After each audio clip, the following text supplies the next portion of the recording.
Hey everyone, all our good buddies out there, welcome into the Good Buddies Anime Podcast.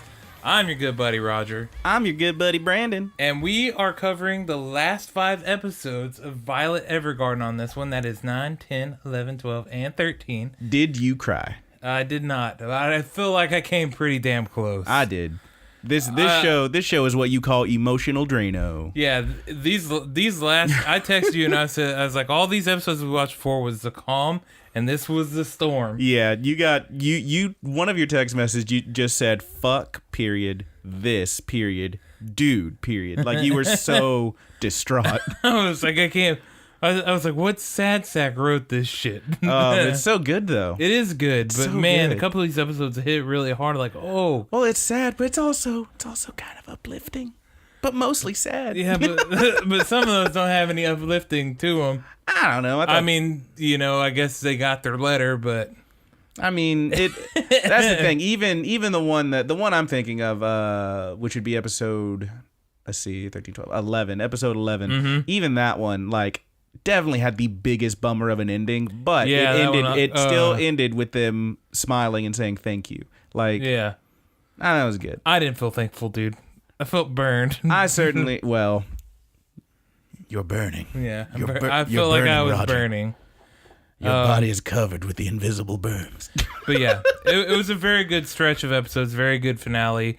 I do want to go ahead and say at the end of this, we'll be mentioning what we're watching next, so be sure to stick around after we finish the breakdown of this whole thing to know what we're going to watch next. Or just read the description because it's definitely there. Yeah, it'll be in there.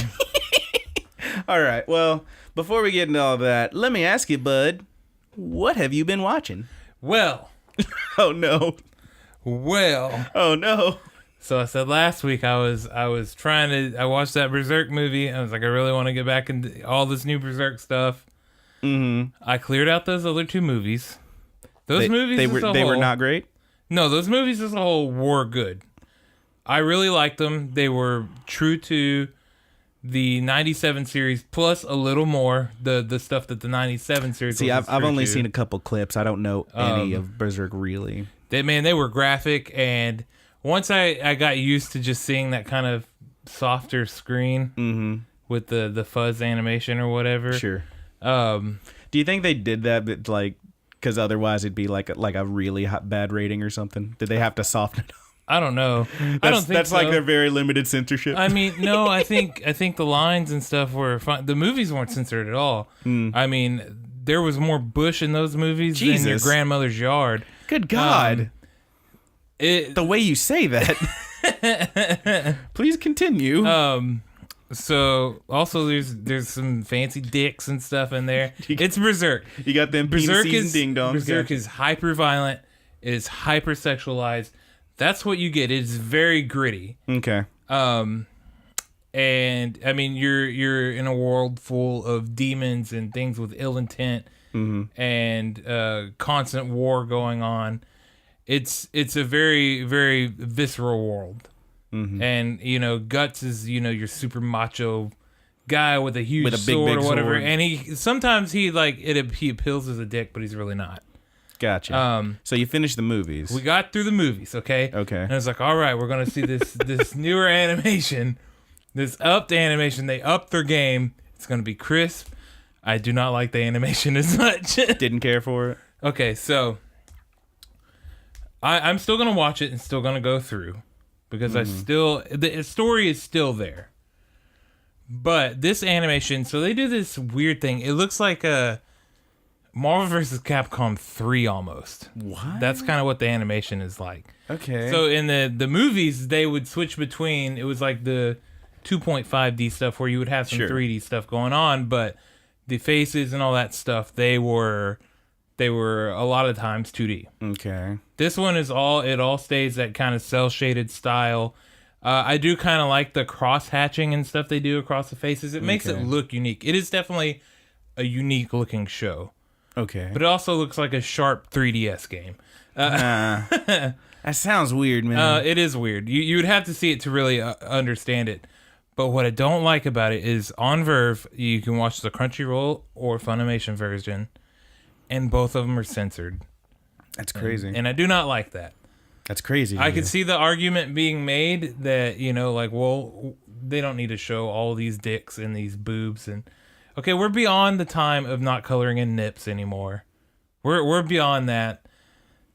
But not only the cutting out of, like, the penises, any sexual organ pretty much, they remove that, but also the violence and stuff is toned down a whole lot. Like, they'll do, like, this black shading, like this black bar over stuff almost, to where you can't see, if he cuts somebody in half, you can't see entrails. And there is blood. There's plenty of blood, puddles of blood, but it's dampened down. And then I did some research, and they're like, well, the Blu-rays are all uncensored. Yeah, on the Funimation part of Verve, it has the mature tag. So it still has mature. It still would hit the mature limit. Absolutely. And I don't know why censor it in the first place, though, because they still show enough to where, like, you can't go above that tab.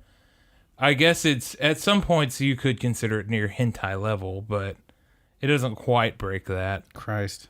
It is very graphic. It is, but that's what I signed up to watch, was something graphic, with a really cool story. I compared it to, like, I was talking about a scene with you and my girlfriend earlier, and I won't get into that scene, but immediately, like, whenever I mentioned one of the characters or creatures that appears, I could feel, like, eyes burning through me. And I was like, well, hold on. You watch... We weren't looking. We were just thinking real hard. Yeah. I was like, well, hold on. You watch Game of Thrones. Like, there's nothing in here that you're not going to see in Game of Thrones. Okay. Except this is just animated. Sure. But, man, I can't get behind... You really wanted to see them ding-dongs. It's the censorship, dude. I've never had a leg in this race until now. Like, I went through all this stuff. I went through that fuzzy animation. I've been super pumped about watching this, and you censored it. You censored it like I'm a child. There's no child that, even the version you have out there now, that should be watching this anime. And now, granted, I'm sure a lot of us watched the first Berserk pretty young, if you watched it. I did see it at a pretty young age. Sure. Probably 12 or 13. Way younger than I should have been. It's going to be okay, buddy. But regardless, I'm still trucking through. I did want to mention that the Blu-rays, I kind of touched on this. The Blu-rays are uncensored. Why don't we have that version? Well, I don't know, man. I want it. I want it. I want to see them titties and them ding-dongs. I want to see them get cut in half. Just color in the knit, man. This isn't Tenchi Muyo 1996. I'd watch the hell out of that, though. Hell yeah.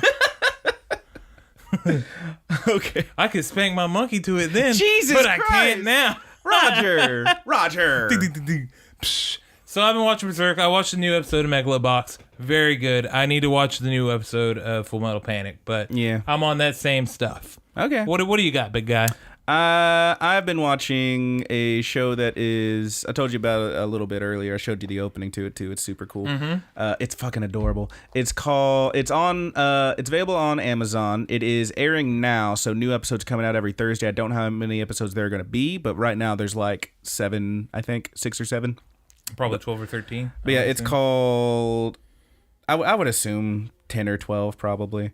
But it is called, and I'm just going to pull it up real quick to make sure I'm saying this right, Wotakoi, Love is Hard for Otaku, which is a pretty adorable series about these people, early 20s, mid-20s maybe, who are working in this office building together, and they're all just a bunch of nerds. And there's 2 gals, 2 guys, and they are like co-ed working conditions. Jesus Christ, they're kind of paired off, but it's super super cute. I think the reason I'm liking it so much is because I told you this, and granted, this is, I don't know if it's fair to compare it to these 2 shows, but they're 2 shows I've watched recently, and that's what I'm comparing them to. It feels like it strikes a really good chord between gamers and that Recovery of an MMO Junkie. Yeah. Where it's like these, not high school kids. They're, working adults. And they're also like giant nerds. And it's a rom-com. It's super cute. I like it a lot. But yeah, like the main girl, she's like a super huge manga nerd. She loves her comics specifically. She likes those boy on boy. She talks a lot about boys love comics. I said the term earlier. I'm pretty certain that like a girl that is into the boy on boy stuff. Is it Yaoi? It's Yaoi, I think, is the boy on boy stuff. It's a Fujoshi. That is the name I've heard. Yeah. I don't know if that's the right. I've definitely heard those terms. Sure Fujoshi and Fudanshi. I've heard those terms, and I know like one's one and one's the other. But yeah, she's one of them's, and she even like makes her own comics. That's a whole thing. There's an episode where she's like at there's a great bit where she's like at one of these big conventions and like selling her wares, like her comics and whatnot that she makes, and her boyfriend who is a nerdy guy who's like all about video games, who works in the office with her. They were friends for a while, and he kind of pulls a U, because like Roger famously has said the way he ended up with his girlfriend is he says, how do you put it, Roger? Well, I told her that she'd be stupid not to date me. Which is basically what this guy does, and it worked. So there you go. Twice. That's 2 times. That's one in real life and one in not real life. So this guy. I mean, that's the strategy, guys. Get out there. But he's like there with her, and she runs off to get like an autograph or something from some artist she likes, and he's sitting there manning her store for her little table for her, selling the books, and she overhears a bunch of other girls like saying, oh my gosh, there's this super cute guy and he's selling a bunch of boy love mangas, and she's like, ugh! And she like runs back to find that apparently some dude bought one from him and was a little too lingering with the hand touch when he got the book. Yeah, it's fucking hilarious. But yeah, then they also have their 2 friends, a guy and a girl. The guy is also into comics, mostly like the jump shit, like the actiony stuff, like your Naruto's and whatnot. And the girl, who was also at that convention, is also into those mangas and whatnot, but she mostly does cosplay, which is fucking great. Like she'll just show up dressed as like a sexy dude, and like hit on her own boyfriend to embarrass him and shit. It's fucking hilarious. The show's really cute. I'm enjoying it a lot. Check it out if you got that Amazon. It's really fun. And the opening theme song, I played it for you. It's fucking great. It's like this real poppy thing with like your drums and guitars and it's like got violins and shit. And it's so damn catchy. It's been stuck in my head for a couple days now. And like the intro is super adorable too. The animation stuff. It's really good. It's a really good show. I'm enjoying it. Nice, man. Not a whole lot of penises and ding-dongs in that one, obviously. Well, you didn't sign up for it. No one gets cut in half in that one. I know that's what you're into. Yeah, well, I signed up for that. So. But no, I actually have seen a little bit on the anime, and I do want to watch it. Yeah, I think it's really cute. I can't. I really hope you check it out, man, because I think you'd like it a lot. But yeah, it's a fun show, and that's what we've been watching. Nice. That is what we've been watching. And so with that done, what else we've been watching is Violet Evergarden, and we're closing it out. Let's finish it off, man. Good buddies, we are closing it out. Let's jump right into episode 9, which is basically the part 2 from episode 8. Yep. And let's get her started. What's it called? Violet Evergarden. Well, that's the show. What's the episode? Violet Evergarden. No, but episode 9 is Violet Evergarden. Okay, that's what it's called. All right, so yeah, this one starts right where the last one left off. That one ended on a big old cliffhanger with them at the Battle of Intense. This is where Violet lost her arms. We know it's where that scene where they were on the stairs is. And episode 8 ended with him, with the Major catching a bullet right in his eye and falling down. And this one starts right there. Major is bloodied on the ground. He takes another shot before Violet comes to her senses and grabs a gun and starts firing back. Kills the dude. Other dude like runs off. Clip is empty. I mean, it's rough stuff. And he tells her to just run, and she says she won't leave him. She picks him up. They start walking. Another soldier shoots her goddamned arm off. That's how she lost the right one. Blows it right off. That's how she lost her right arm. Takes a shot at her. Boom. You were saying before, like, that there's a scene where she's, like, taking down a bunch of dudes, and she grabs a gun and fires it with one hand, and you said that would break that little girl's arm off. Yeah. Well, getting shot sure as hell did it, because that thing is gone. It just sloughs right off of her. Whew, boy. Major manages to take that guy out. They keep moving. A dude hucks a grenade at him, and as they're going behind this big column, and it blows up. They get away, like, and they're on those stairs, and that's when you see her other arm fall off, I guess from the explosion or whatever. It was rough, man. And like, these are like real people arms, not them metal arms. Them real people arms just got blown right the fuck off of her. So we get that same scene on the stairs. You have to live and be free, and just know I love you. But then we see a little bit more of it where she says, what is that? I don't understand. What is love? Baby don't hurt me. You gotta get it in there, right? Yeah, you do. You do, and I knew it was coming. The worst. And I definitely thought it as soon as I heard it. As soon as you heard it, you were like, dun, dun, dun, dun, dun, dun, dun. All right. Can't see us bobble our heads, but we're doing it. We were doing it. But she says, what is love? Explain it. Then you see like a number of huge explosions. You get a wide shot of this fort and this town, whatever it is, and it's just getting blown straight to hell. Like complete huge explosions and whatnot. And the hallway starts collapsing. There's like a wave of rubble flying toward him. Violet gets all woozy, starts to pass out, and Gilbert lunges at her at the last second. And then it goes black, present time, and you see Violet there at those ruins, digging through this rubble digging through rocks with her metal hands and whatnot. And I guess she's literally just digging for answers. She wants to know what, did he really die? Is he gone? Whatever. Hodges shows up. He explains that after the flare went up. Nope, go ahead. Oh, no, wait. That was a dream sequence. I was like... No, that's later. I was like... There's a pretty rough dream sequence. Yeah, I was like, the blood stains are all still there, but I forgot. Yeah, we'll get to that. But Hodges explains that after Gilbert shot up the flare and they began the attack, the Garderick Empire bombarded their own base. Just these fucking sore losers, I guess. Fair enough, I guess. War is hell. Yeah, they didn't want him to have it. Makes sense, I guess. Yeah, it's wild.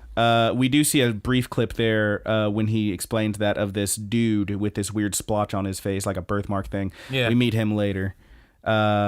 But you see him giving the order to blow up their own base. They've ended up finding her at the bottom of the steps, and she says she's like just sitting there, like it starts raining, and she's just kneeling at this rubble. And she says, everybody at the hospital told me Gilbert was okay. He was still alive. And Hodges says, we couldn't tell you the truth. You were more concerned about him than yourself. He says, let's go. And she doesn't want to. She says, where can I go? I can only go where the major is. And Hodges says, well, fine, I'll stay too. He asked me to take care of you after all. And he goes on to explain that before the battle, and this is where we got the scene I was talking about, like when did Gilbert tell him this? Before the battle, Gilbert went to his tent and asked him to take Violet to the Evergarden house if anything happened to him. And he says that Gilbert never saw you as a weapon, not a tool. He only saw you as a normal girl that you are. It's real sad stuff. Then the horn honks because Benedict had to go and ruin the mood. Yeah. He drove Hodges there. Peter Valentine's, dude. He gives a little. But yeah, they end up in the car. He's driving them back. And Hodges says something that ends up coming back later. It ends up being a big point for Violet. He says, you don't need his orders anymore, as they're driving. Mm-hmm. So the road's closed. Apparently, this anti-peace faction, and see, this is a thing I like that they do in these episodes. We talked a little bit about this earlier, but a thing that this show does that's a lot like other shows. Like, it's a common thing in television programs, like your X-Files, your Buffy the Vampire Slayers, and whatnot. You'll have these episodes that are about the overarching story, about this main character's storyline, but then in between you'll have all these like little the story of the week thing. Like in X-Files, it was the Monsters of the Week. It's like, oh, this one's not about aliens and older sisters. This one's about the Wolfman. This like that kind of shit. Anime I kind of related to. I definitely see that approach, but in every episode she's learning valuable emotion. She not only learns stuff, but they even drop in little other stuff. Like this one is a major like Violet episode, obviously. But this one is where they first Violet Evergarden. Well, yes, but this is you son of a bitch. This is the one where they one of the first times they mention this anti-peace faction from Garderik. These guys who were part of that Garderik army who don't like that this peace is happening. They believe that the war needs to continue. They want to keep it going. And there's another episode later that is one of those, like, you know, here's the sad story for this time, that doesn't really do a whole lot for the overarching, like, plot, but it also, you get more information about this anti-peace faction. So even those ones, like, have the little drops in and everything, which I thought was cool. Yeah, the roads closed because of this anti-peace faction have been attacking the town nearby and the surrounding areas. So they end up taking a different route. As they're driving, there's a very brief scene where like Violet looks out the window and sees one of the soldiers saluting because Hodges is on the car in the car, obviously. And as they pass, she for a flash she sees herself, her younger self, standing there. I like when Hodges gets out to talk to the soldier real quick. Yeah, and the soldier's like, sir, and he's like, well, I'm not actually with the whatever. Never mind. Yeah, he gives him the addies. He's like, I don't have time for this shit. It's pretty great. So they're back at the office. There's a brief scene where the old guy we saw before, who we know is a delivery man, like Benedict. You never get his name, I don't think. But he's the older, bushy, bearded guy who ate noodles with Benedict earlier. But he's also a delivery man, and he's there's a brief scene where he's talking to I think Benedict and someone else. It was Hodges and Catalea. Yeah, that sounds right. Yeah, but they're explaining that they can't get any good help up in that place, dude. No, there was a new guy. This is ridiculous. This is pretty fucked up. Apparently, this new guy just couldn't hack it. This new delivery man, and he just tossed his letters somewhere that he was supposed to deliver. Threw them away. So yeah, Benedict and the old guy have to go find him and deliver them. Violet, meanwhile, is sitting up in her room. All right, that's a joke for someone out there. But she's just sitting by the bed, not even on the bed. She's just sitting against the wall by the bed, very depressed. She does not let anyone in. Catalea comes by, tries to, leaves her some food and says, we're all waiting to see you. And from inside, she hears Violet say that she's sorry, but she doesn't come out, and she says, it's just like Hodges says, just like Mr. Hodges says, or President, whatever. I'm burning for the things I've done. I'm burning right now. And Catalea is pissed, confronts him in his office and says, why would you even say that? She didn't have a choice in the matter. And this is one we talked about briefly, because Hodges and Catalea's conversation, he says, well, you can't erase the past. And Catalea says, but yes, but you can forget about it and start over. And he says, no, it can't be forgotten. You and I are on fire too. We have invisible scars from the flames, which I think you and I both took as, whoa, was she also in the war? Was she also a soldier or something? And from what research I've done, I definitely don't. They never mention her being a soldier. This is all based on this light novel series, and I don't think there's any mention of her being a soldier there either. She does say later, in I think the last episode, you find out that she was a dancer before, and she did know a lot of soldiers, obviously, because they would all come in and see her. She was the entertainment. But yeah, it's an interesting line that we both have those scars too. A sexy, sexy dancer, dude. I mean, hold me closer, Catalea. All right. And then she says, well, then what can she do? And Hodges just says she has to learn who she is, and she has to accept it. And Catalea retorts, well, but she lost the major. And Hodges says, well, she hasn't. Not really. And I'm like, fucker, is he dead or not? Like, make up your mind. Yeah. But it interestingly in the subtitle, I assumed, I was like, at that point, I was like, so I was firmly, and I'm not going to say too much, but I was firmly in the stance that he dead. I was like, oh, what he means is he's in her heart. Yeah, sure. Some common crap like that. I do like. I actually like the subtitle translation of that line better. He says she hasn't. She says she's lost him. He says she hasn't. Not really. In the subtitles, he says she hasn't or anything else, which I kind of like that. Saying that like it's not just about him, because in the literal one he says she hasn't lost him. She hasn't really. Which is fine. Yeah. But this one is not just about him. She's gotten so much more that she hasn't lost either. Which I kind of like that. Yeah. But anyway, we see a scene with Eric and Iris. They're also worried. They're saying, like, what if she never comes back? I don't know what's going to happen. There's a knock on the door, and Spencer, Laculia's drunk brother from before, apparently cleaned up now. Yeah, not so drunk. Yeah, he's come in and he wants to hire someone. Looking pretty good, man. Yeah.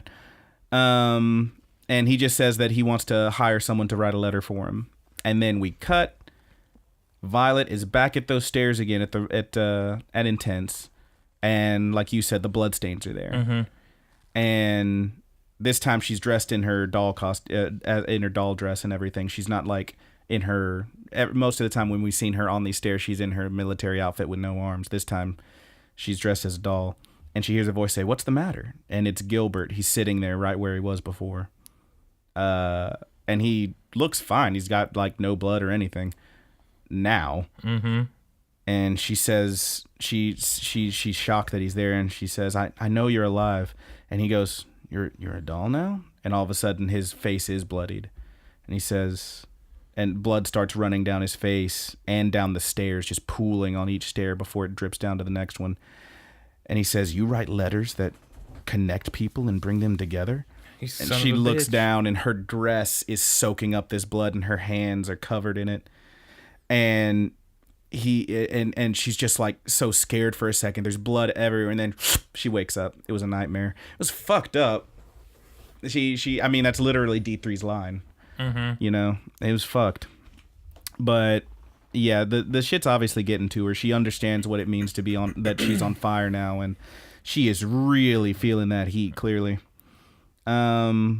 She rages for a second here. She like stands up and goes to her desk and just screams and throws down her books and her papers and everything. She grabs the dog and she's like holding it, and that little plushy doll she had, she's about to tear it in half, but then she doesn't. They animated that dog really well in this scene too. Yeah.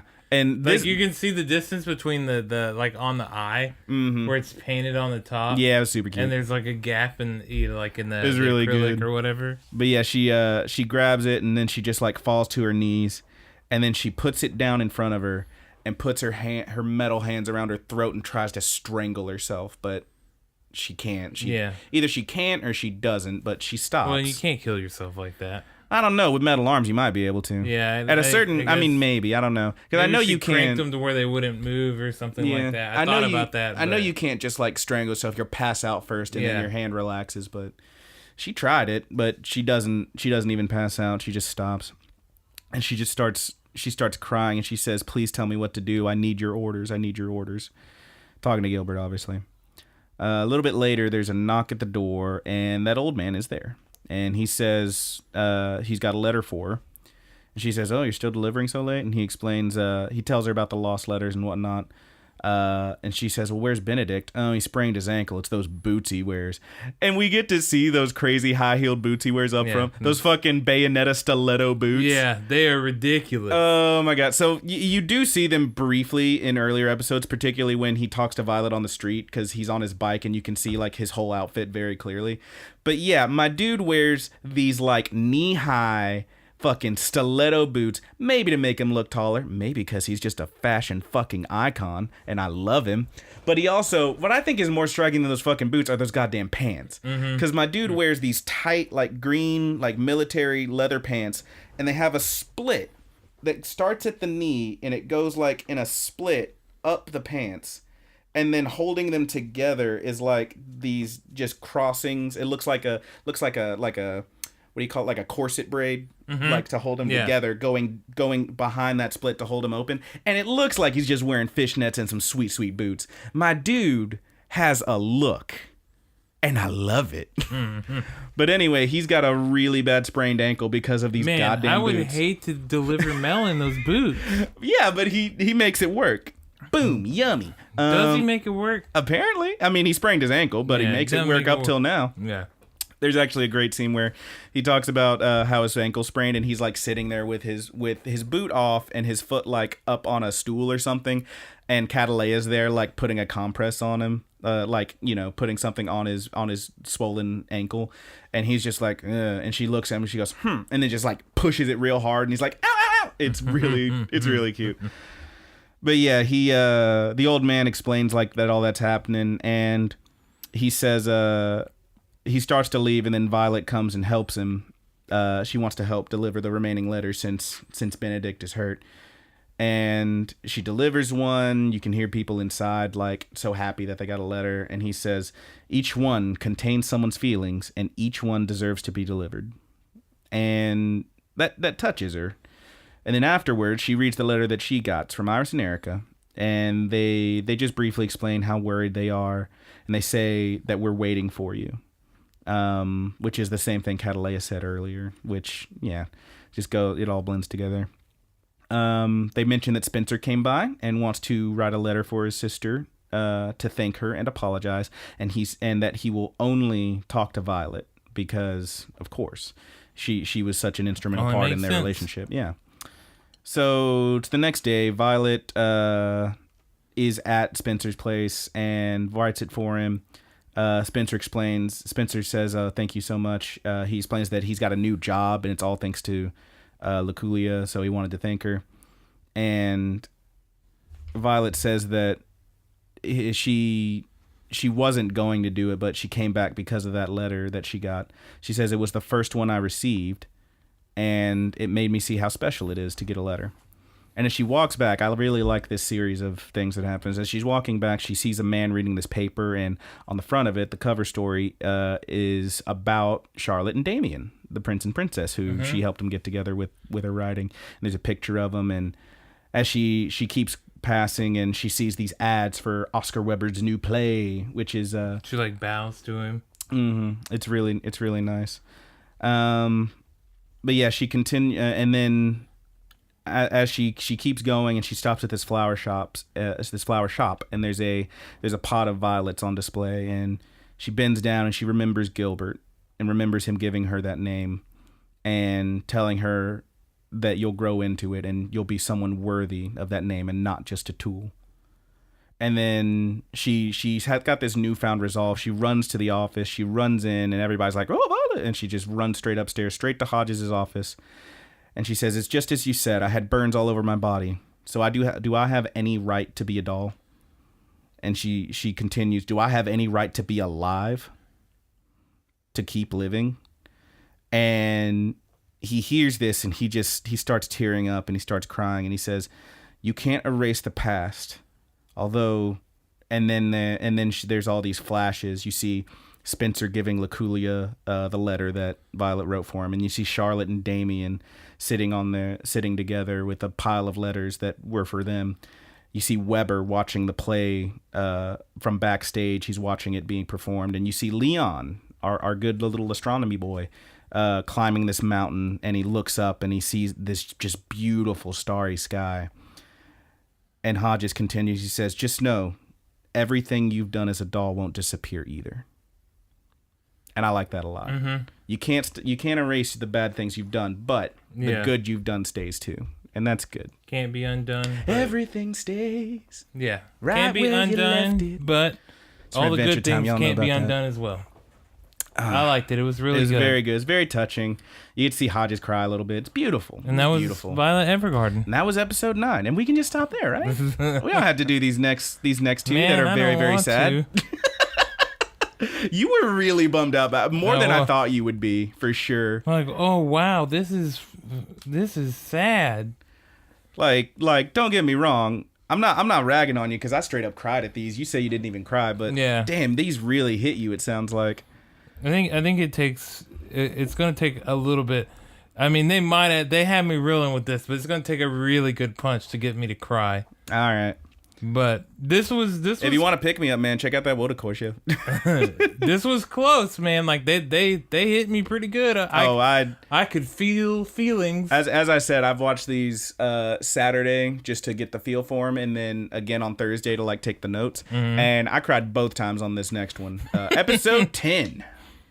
A loved one will always watch over you. All right, here we go. So this one starts at this home, this large mansion out in the country. We can tell it's out in the country because there's no houses nearby, no neighbors, and a long, long path lined with trees leading up to it. And there's a little girl who's playing with her doll, and she's like, what should we do? I don't know, what should we do? Like, it's adorable. Yeah. And she sees this car come up way down the road, but she sees it because there's nothing else to look at except these fields. And she sees Violet get out of the car, and she starts walking toward the house, and she says, there's a monologue for the little girl. This is another thing I thought was that I've mentioned this before, but I really like how like each episode kind of these like, you know, here's the sad story this week episodes, not necessarily the ones that deal with Violet's past and whatnot, but there's like each one of them, if you watch back, there's someone giving a monologue, and you know, like that's kind of the person that's going to end up like being the focus of this one, going to be that Violet's going to deal with and whatnot. Laculia had a monologue at the beginning of her episode. Erica and Iris both did. This little girl does, etc., etc. It's a cool little touch they do. Yeah. Leon had his, etc., etc. But she says, I saw a doll, a really big doll, and for some reason I thought she was bad. Oh, she's so bad. She doesn't like her. I don't like the cut of your jib, giant doll. Jib jab. Okay. So this little girl. You know what a jib jab is? I'm scared. Pretty sure it's a word for wiener.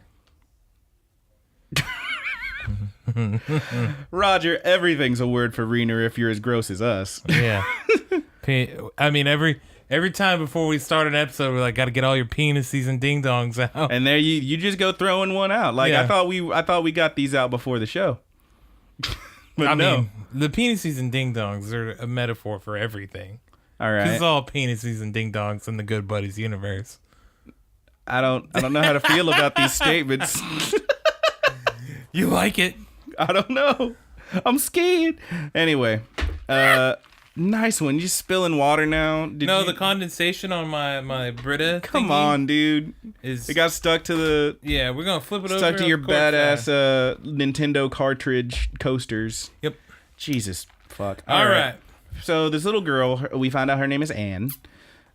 She runs into a room where her mother is meeting with some other people. Her mother is in bed while these other two are sitting in chairs next to her, which you kind of get the immediate idea that mama's not feeling so great. But they're discussing something with her. The maid, we find out her name is Alice, just like in the Brady Bunch. She comes by and and runs in saying, I saw a big doll, a really big doll. Well, it was a big doll. And she's like, a doll? What are you talking about? And the maid comes in and says, oh, ma'am, she's finally here, and confirms that, yes, this doll has arrived. And the mother asks the guests then at this point to leave, and they kind of object. They're like, well, hang on. What are you going to do with this mansion? She can't live here alone, they say.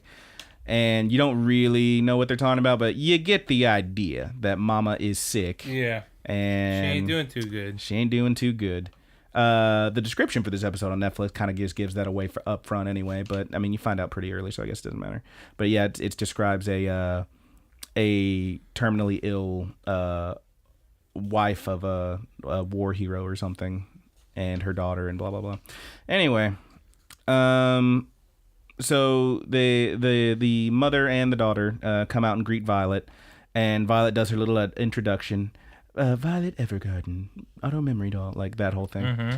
And the little girl, and she's like, she can talk. And then when she calls herself an auto memories doll, the little girl says, I knew it. I knew you were a doll. And mom has some tea brought out and watches, just watching very intently, watching Violet. And Violet sips the tea and she goes, she drank it. But where does the tea go? And Violet's like, well, kid, eventually I'm going to piss. Yeah.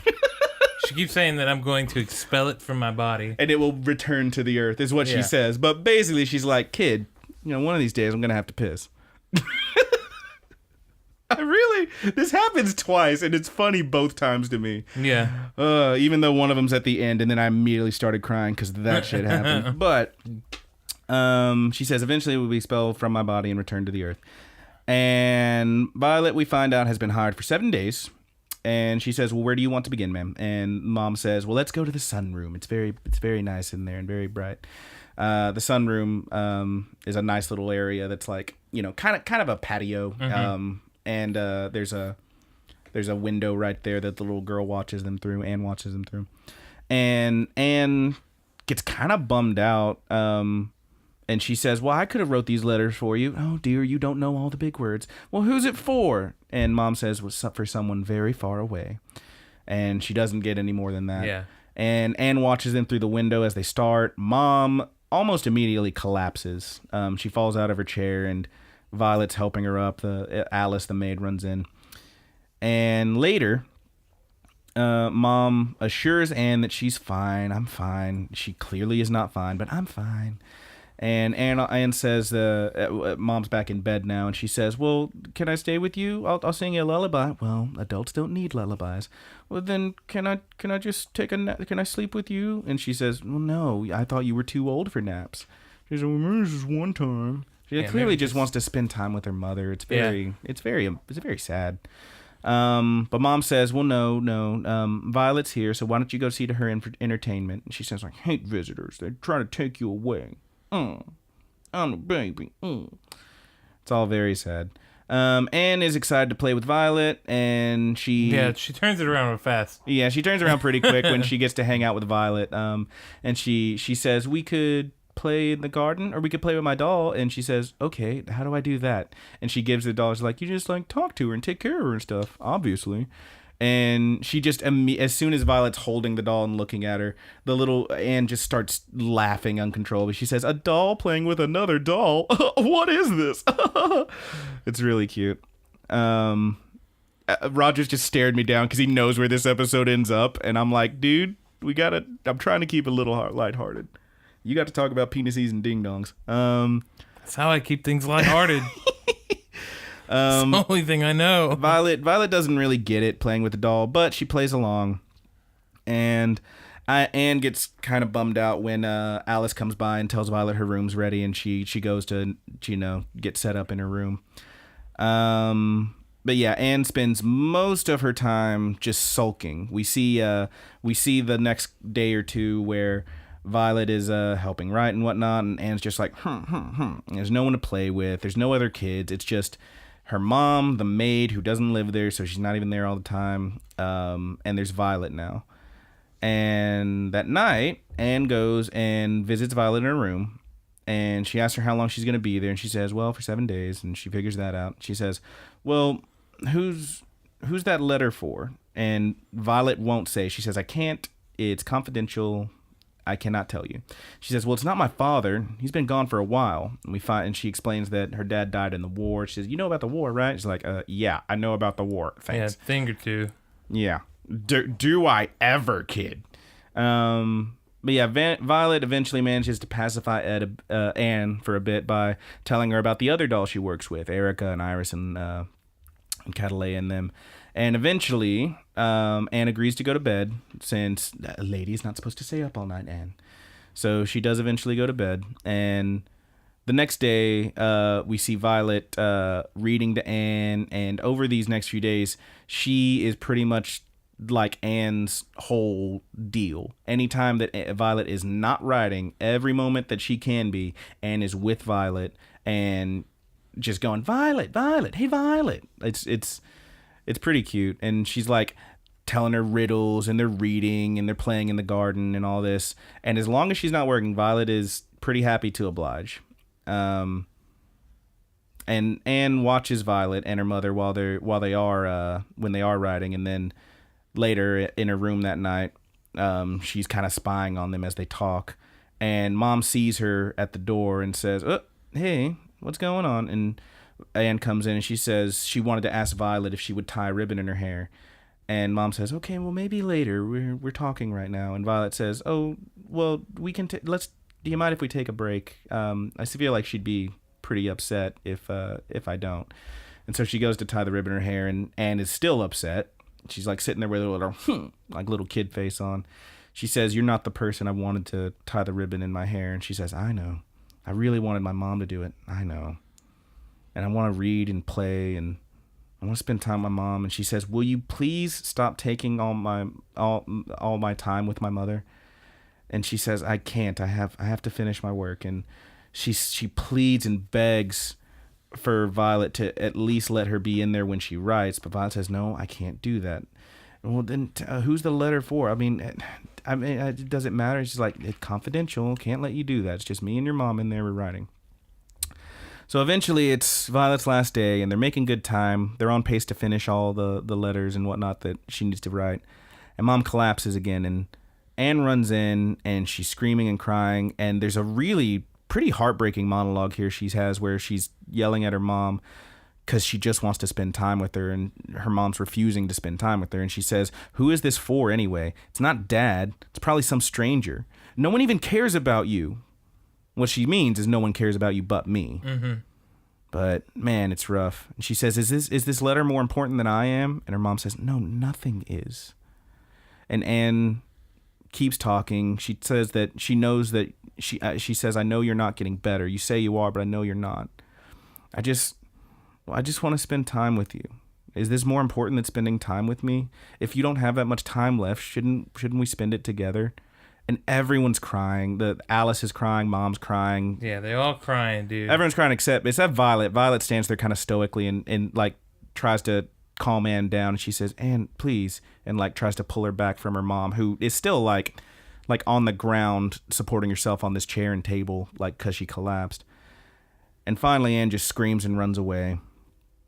And Violet eventually finds her on the road, the tree-lined road outside of their house. She goes to her and she tells Anne that she's very admirable. And she says, no, I'm not. She says, no, you're very strong. You have to deal with, you know that your mother is ill and you're having to deal with that at such a young age. And Violet just cries and says, no, I'm not strong. I'm not good. She says, no, you're very kind. Anne says, no, I'm not. And she just starts slapping at Violet and hitting her in her stomach and whatnot. And Violet, of course, just takes it. It's a little girl. She's been through worse, obviously. Mm-hmm. But you find out that Anne says that it's my fault for my mom's sick because I'm such a bad girl. She blames herself for all this. And because her mom doesn't want to spend time with her, maybe she feels like her mom's blaming her too. Maybe that's where all this comes from. Yeah. But she's very upset. But she just sits there and cries while Violet holds her, and they end up back at the house eventually. And Violet is starting to leave. The job's done. And Anne stops her as she starts to leave, and she runs over, and she gives her a kiss on the cheek. It's super cute. And she says, whoa. And she, like, pinches her cheek. She says, it's warm. Yeah. And she's confused, and she says, wait, you're a... And she says, yeah. And she goes, well, what about the tea? And Violet says, well, eventually I'm going to piss. No, she says, as I said, it will eventually be expelled from my body and returned to the earth. And finally, she smiles and leaves, and Anne has another monologue. She says she wasn't a doll after all, and she wasn't bad. She was very kind.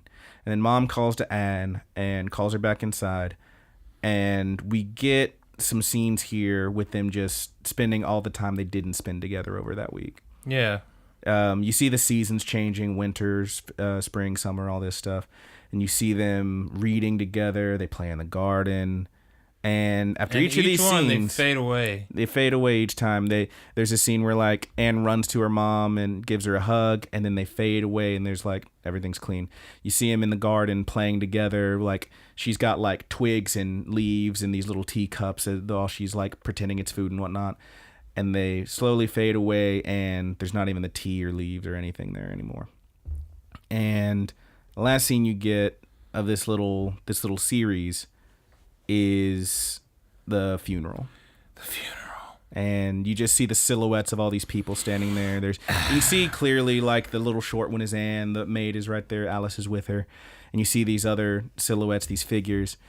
And these figures fade, these figures fade. Eventually it's just Anne standing there with Alice, and clearly Mom's gone. And she's all alone. Eventually now. Alice fades and it's just her. It's just her. Like, And now Anne is alone. She's at the mansion, and she's just kind of... There's a scene where she's just sort of standing there. You see a brief scene where like she's standing there looking at these just gorgeous... Again, the show is so fucking pretty. She's standing there like looking at this giant pillar of a cloud like in front of her, just kind of taking it in, just experiencing life now that it's so different, and her mom is gone. And she gets a letter. And it's from her mom. Mm-hmm. And it says, "Happy 8th birthday." And I didn't write down the whole letter, but you find out that... So how much time do you think passed between... when she died and when she got that letter? Yeah. I have no idea, dude. But I don't know. Yeah. I mean, even if we assume her birthday had like just passed and then she got all this time with her, Mom knew she wasn't going to see her next birthday, clearly. Yeah, I don't know how much time passed, but it was an amount. I guess we could assume it's within that year. Yeah. And we do get a time jump here where we go from 8th birthday. She gets a letter saying that, you know, just kind of telling her, I love you very much and this and that. She gets another one on her 10th birthday. Happy 10th birthday. And you hear the mom saying all these, reading these letters. I didn't write them down, but man, this shit is heartbreaking. 18th birthday. You're a young lady now. You may, I wonder if you've already fallen in love with someone. Happy 20th birthday. She has, in fact, fallen in love with someone. And on her 20th birthday, she even has her own child. And it's really pretty. Yeah. I'm getting a little, like, misty right now, just remembering this shit. I'm You- not you- crying. I'm not full You on want crying. me to go over the rest of it No, here? I'm good, man. I'm getting a little misty, dude. But yeah, this shit was really heartbreaking. Like, just remembering it, it's like, fuck, man. But and she tells her, remember that that I'm always going to be watching over her and I'm always with you. It's really good. And we watch Anne grow. We watch her fall in love. We watch her have a child of her own. And this is where I wrote down, this show is emotional Drano. Because at this point, I was like, literally like, doop, doop, doop. Like, I feel the tears falling off my face and onto my hands and shit.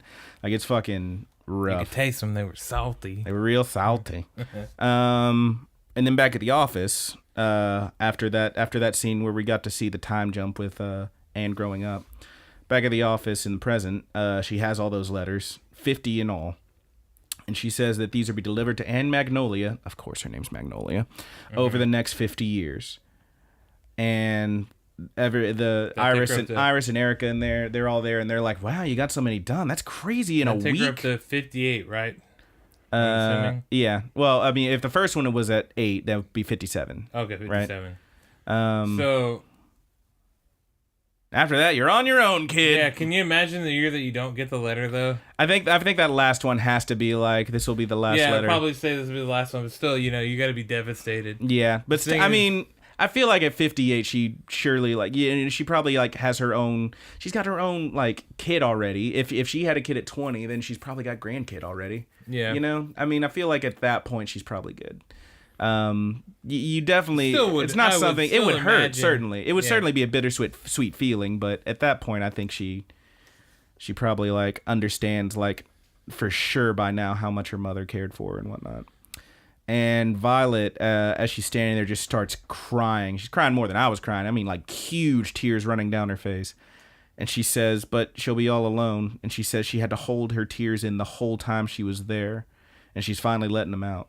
Yeah, she's finally feeling the emotions in full effect. Yeah, it's really heavy. She may be, and I think she probably has one more lesson to go through here. Yeah, it's hard. But I think it's Catalea who says, but it'll be okay. You'll see. They'll reach her. These letters will reach her. And it's very touching. And that's episode 10. Now we're on to episode 11. Episode 11. Here we go. Yeah, this one's pretty rough too. These two were both real hard. I think this one hit me pretty hard. I didn't cry as hard as at the end of the last one, but I definitely cried a little bit on this one. This one, I think I might have just been I'm running low on tears at that point. This one, okay, so this one really sets you up for, like, yeah. You might have a small triumph here. You don't know. Nah. Nah, you thought, motherfucker, you thought you was gonna get a small triumph. You thought maybe something would arrive in time, but well, so this one starts before the credits. It's that roll. last scene though. It's like, oh, goddamn, it's Violet, really. Let's not get to it before we have to. Okay. Man. So Hodges, this one starts before the opening credits. This one's called "I Don't Want Anybody Else to Die." Yeah, that ought to tell you enough. But this one starts with Hodges. It's late at night. He and Catalea are going over a bunch of jobs, And he's figuring out who gets which one. He's like, all right, well, you'll handle this one. That's not what he sounds like. That's the playwright. Yeah, see? Yeah, see? I forgot about that. Yeah, the fat lady gets it. Yeah, the fat lady gets it. All right. So there's one job left, and it's for... You had one job. It's the last one is they want a doll, a scribe to go to Camp Menace, which is in Kittergall, I believe it's pronounced. Why are these names? They're all like that. You had Intense, you had Menace. There's another one later that's called Extreme. Yeah. It's I mean, I guess that's just how they do shit in the North. The North don't fuck around. God damn it. We in this bitch. Mm-hmm. All right. So it's a thing to go to Camp Menace in Kittergall. It's an enemy camp. It's in enemy territory, former enemy territory perhaps. But the soldiers there want to send letters home, and Hodges says it's too dangerous. But outside, unbeknownst to him, Violet is overhearing all this through the door. And then the opening credits roll, and they're very pretty, and I love them. So then, before that, though, we get a scene at that actual camp. There's a soldier there who's, they're all standing lined up, and this one guy reaches into his shirt and pulls out a handkerchief and a photo of a girl.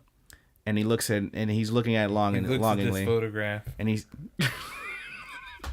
God damn it. Does he look at this photograph every time? Have you ever seen the videos where they cut look out... At this graph. Yeah, look at this graph. Those shits are really good. Fuck you, Roger. Anyway, he looks at that photograph. He's looking at his photograph. Every time he does, it makes him laugh. No, it doesn't. He looks down, and it's a picture of a girl. Looks like your typical like farm girl, type. And he's holding this handkerchief that has some character on it, but we know that the letters in this one don't look like our letters, so it could be anything. We assume it's an M because he looks down and he says Maria. And oh yeah, this one's got songs in it too. Oh no. It sets up real easy, like the Baby Don't Hurt Me or whatever. Stop. Her name is Maria, and he keeps saying My Maria. The worst. My Maria. See, I don't even go there. I go straight to My Maria. When I think Maria, I go straight to friggin' West Side Story. Say it loud and there's music playing. Say it soft and it's almost like praying. Maria, I'll never stop saying Maria. That's my shit. Yeah. It's either that or Santana. Maria, Maria. I don't know, man. Ma Maria. You don't like the Santana jam? Yeah, it's good. There's also you got dude singing, and then in the background Santana's just like boom baby mama chilla, yeah. Mama chilla. There's also a song by a lesser known artist. His name is Chris Knight, but he has a song called Jealous Kind. Is that what and that it's is? all about traveling to a girl named Maria. It's good shit. There's a lot of songs about Marias. Ma Maria. All right. Ma Maria. Anyway, the next morning, the envelope is gone. Violet took it. She's already on a ship for Kittergall. Like, oh, shit. The girl is gone. She is already gone. And she gets a ride from the ship to the post office. And she's asking to be delivered, she says, to Menace. And the delivery man and the pilot there explain, it's too dangerous. There's this, they show her the map. It's like, look, this is Camp Menace. This right here was a refugee camp. There's this faction. They want to go back to war. This is the mention again. Mm-hmm. And they've already attacked this camp near Menace, and we got ourselves a little civil war on our hands. Got us a little brother fighting brother over here. Because remember, this is all the former enemies. Most of them, obviously, are down to keep the peace. Yeah, they don't want the war anymore. But these guys, these extremists, this anti-peace faction, they want to go back to war. Or at one point we find out, did the war ever really end, according to them? It's rough stuff. But Violet says, she points out this big mountain and she says, look, this mountain here, I know that there's civil war, there's people fighting, but this mountain here holds no strategic value. It's hard to climb. So if I can get there, no one's going to be watching it, and I can get over to the camp. And she says, all I need is a skilled pilot. And they still refuse, but she does not back down. She just kind of stares down this pilot dude, and he's like, you know what? All right. And he says, so you're... We'll do it. You know what? Twist my arm. You got it. And he says, so you're a doll, huh? And she says, yes. She does her little intro. If it is your wish, I will travel anywhere to meet you, that kind of thing. And he says, travel anywhere, huh? Well, in that case, a postman is someone who will deliver anything anywhere. He's got his little moment. Gotta get his little punch in there. So next scene is a bunch of soldiers from Menace, the soldiers we just saw, including the guy we just saw, who we find out is named Aiden. He's the one who sent the job. He's the one requesting the doll. And they're scoping out another encampment. And they talk briefly about this transcontinental railroad that's been built, which is kind of we find out pretty quickly is the last link in this long chain of peace. Because this transcontinental railroad connects the north and south, goes through these mountains and over these rivers, and it is what is going to make sure that they can have a lasting peace, because it's going to let them travel freely, food and whatnot. They can go to the south can come to the north. One of them says, yeah, those southern girls are really something. Yeah, yeah, he wants to go take him a little train trip and get him some southern gals. But they're scoping out this place, and one of the guy, the leader there, he's taking a look, and he turns around and he calls to another guy. I think, what was his name? I don't think I wrote it down. I thought I wrote it down. But yeah, the commanding officer there, he takes him a hit out of nowhere as they're standing there, as he's about to give orders. And the shot comes from basically nowhere. It's a sharpshooter. Like you actually see like the bullets hit and then hear the like, because he's so far away. And he goes down. Everybody starts freaking out. One dude's firing like at anything. There's an explosion, possibly from a grenade or something, or probably a mortar if they're that far away. But yeah, it's pretty rough. These guys basically just end up getting picked off. One soldier, the one guy tries to save one of his comrades, and his guys just tell him, I don't want to die, and he's like, I don't want to die either, man. And they keep going, and that dude takes another bullet. They're being pursued now, we know, because he got a little far away. And he starts running on his own. He says, I don't want to die. And he gets hit, and he goes down, and he is dying. Next shot, we see Violet in her plane. They're flying over Camp Menace, or what was Camp Menace. It's been razed. Yeah. It's just smoke, bomb signs of explosions. Bodies laying out. Bodies everywhere. It's really let the body. All right. No. Oh, dude, no. No, not that one. Not that one, surely. But yeah, it's really rough, man. We see these soldiers who were with the sharpshooter there. They're approaching Aiden as he's laying there, and one of them says, "Man, these moderates sure are cowards. That's why they need us to lead them again." Real dick faces. And then they see something. They look up and they're like, "Is that a plane?" Yeah, it is. It's Violet's plane. And she parachutes down like a goddamn battle angel. I really loved the way they it was sick. Because not only, first of all, she's that parachute looks awesome too. The way they drew it and stuff too. First of all, she's like dive bombing in, and then she like does puts her arms out to slow down a little bit, deploys the parachute, and like is doing one of these like with her arms out like a real life angel coming down. Yeah. And they see for a second like her looking through these goggles, like the fucking glare on them. And then she's just like, oh, I'm about to fuck these boys up. And she lets that parachute go when she's like at the top of this tree line. Like, so she's still falling like a good 20 feet. And she just hits the ground, rolls, and it's just serpentine and running up to these dudes, dodging gunfire. I wish they could have seen your hand motion because you really nailed it. She was just doing she was doing the serpentine, man. She's just this way, that way, this way. And she just gets right the fuck up on him. Boom, judo chops this guy, he goes down, grabs this guy, punches him out, punches this guy, and then grabs the last dude, puts him in the like arm hold, and is behind him, while the last guy, presumably the commander of these guys, is aiming at her with his gun, and he just kind of looks at her for a second. He recognizes her and he says, "Oh yeah, I know exactly who you are," and he calls her the Soldier Maiden of Leidenschaftlich. And he asks why she's there, and she tells him, I'm sorry, but can you please stand down and leave? Which is, You just knocked out all his dudes. Go ahead and apologize to him, I guess. But yeah, he obliges. He says, "Oh yeah, no, we're no match for her." And he gets all the dudes up, and they fucking fuck off. They go ahead and leave because are you kidding? I can't win. I can't be dealing with that. Are you kidding me? But yeah, she lets him go, and they go. And Violet goes to Aiden, excuse me, and apologizes for being late. And she actually asks him, "Are you Aiden?" And he says, "Yeah." How do you? She says that she's sorry for being late. And the next scene we get is a little flashback. Aiden, it's in a first person, which I thought was pretty cool. It's Aiden at this bar, maybe weeks ago, and talking to his friend Yale. That was the soldier that he tried to save. Yale. I know it was something with an L in it, but Yale. Aiden's saying he doesn't know what to spend his money on. He says, "Why don't you hire a doll? Why don't you write a letter?" He's like, "A letter? Yeah, look at this ad." And it's an ad for CH Postal Company. That's how he found out.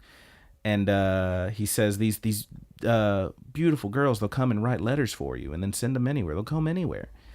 And he recommends that he goes ahead and hires a doll. And then he remembers Maria as well. And you see this girl in the picture. She's standing there. She's like, "All right, well, just make sure the picture's good." And it's like when they took that picture, excuse me. And he remembers the tears in her eyes, like standing in front of her when he was leaving to go serve. And she gives him the handkerchief.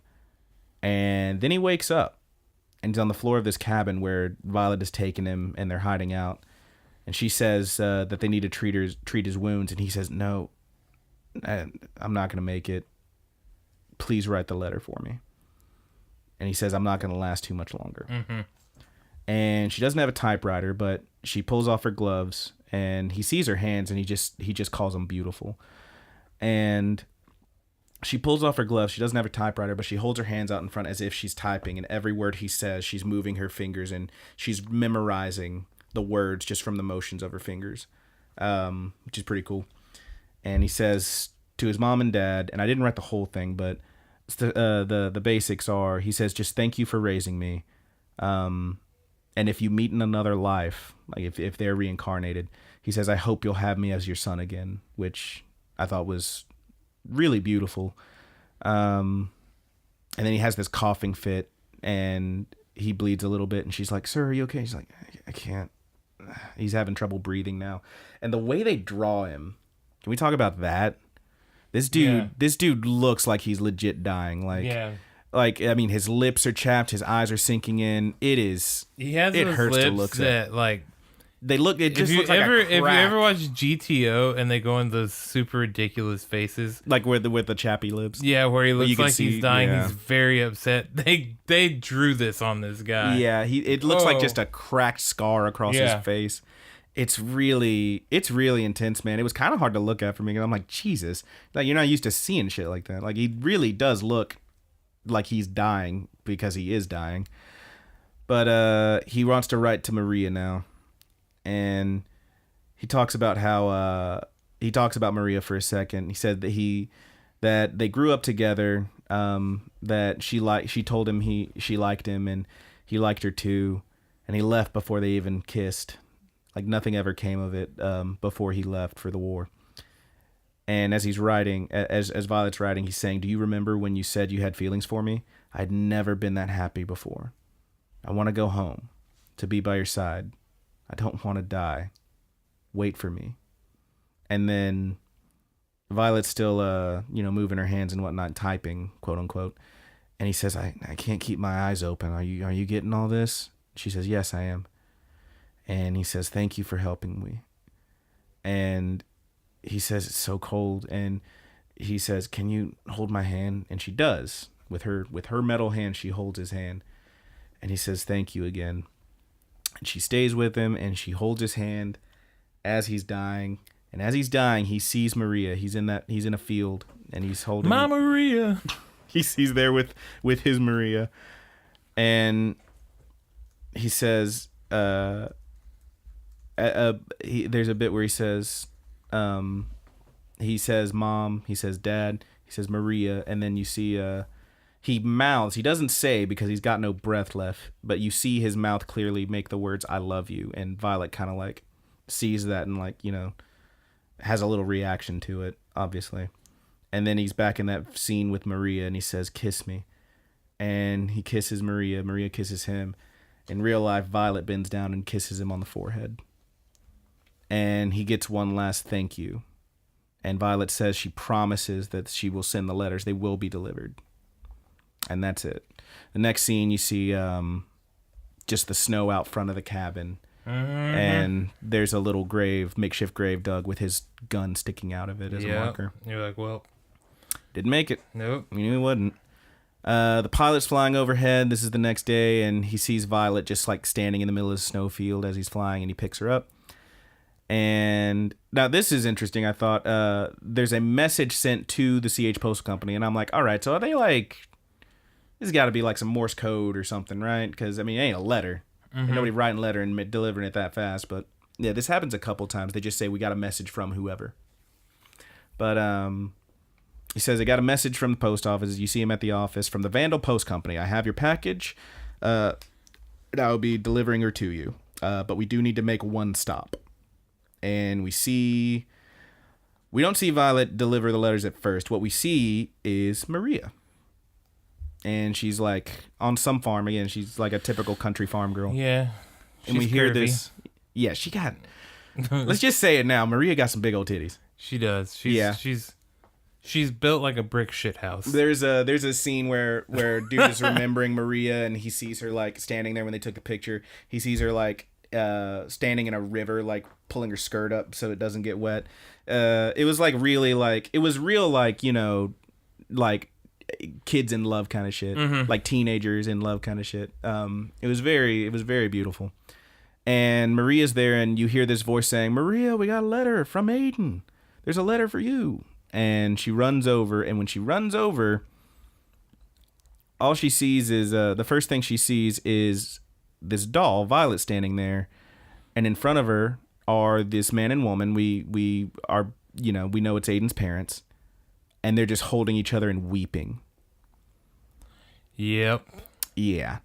And Maria goes over, and she stands there for a second, and Violet just walks over to Maria and hands her a letter and a handkerchief. And there is blood on the handkerchief from when he was coughing. Yep. And she just falls to her knees, just crying as well.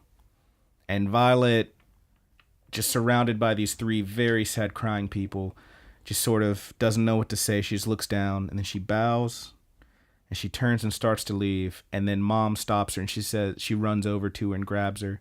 She says, "Thank you." And she hugs her, and she says, "Thank you for bringing our son back to us."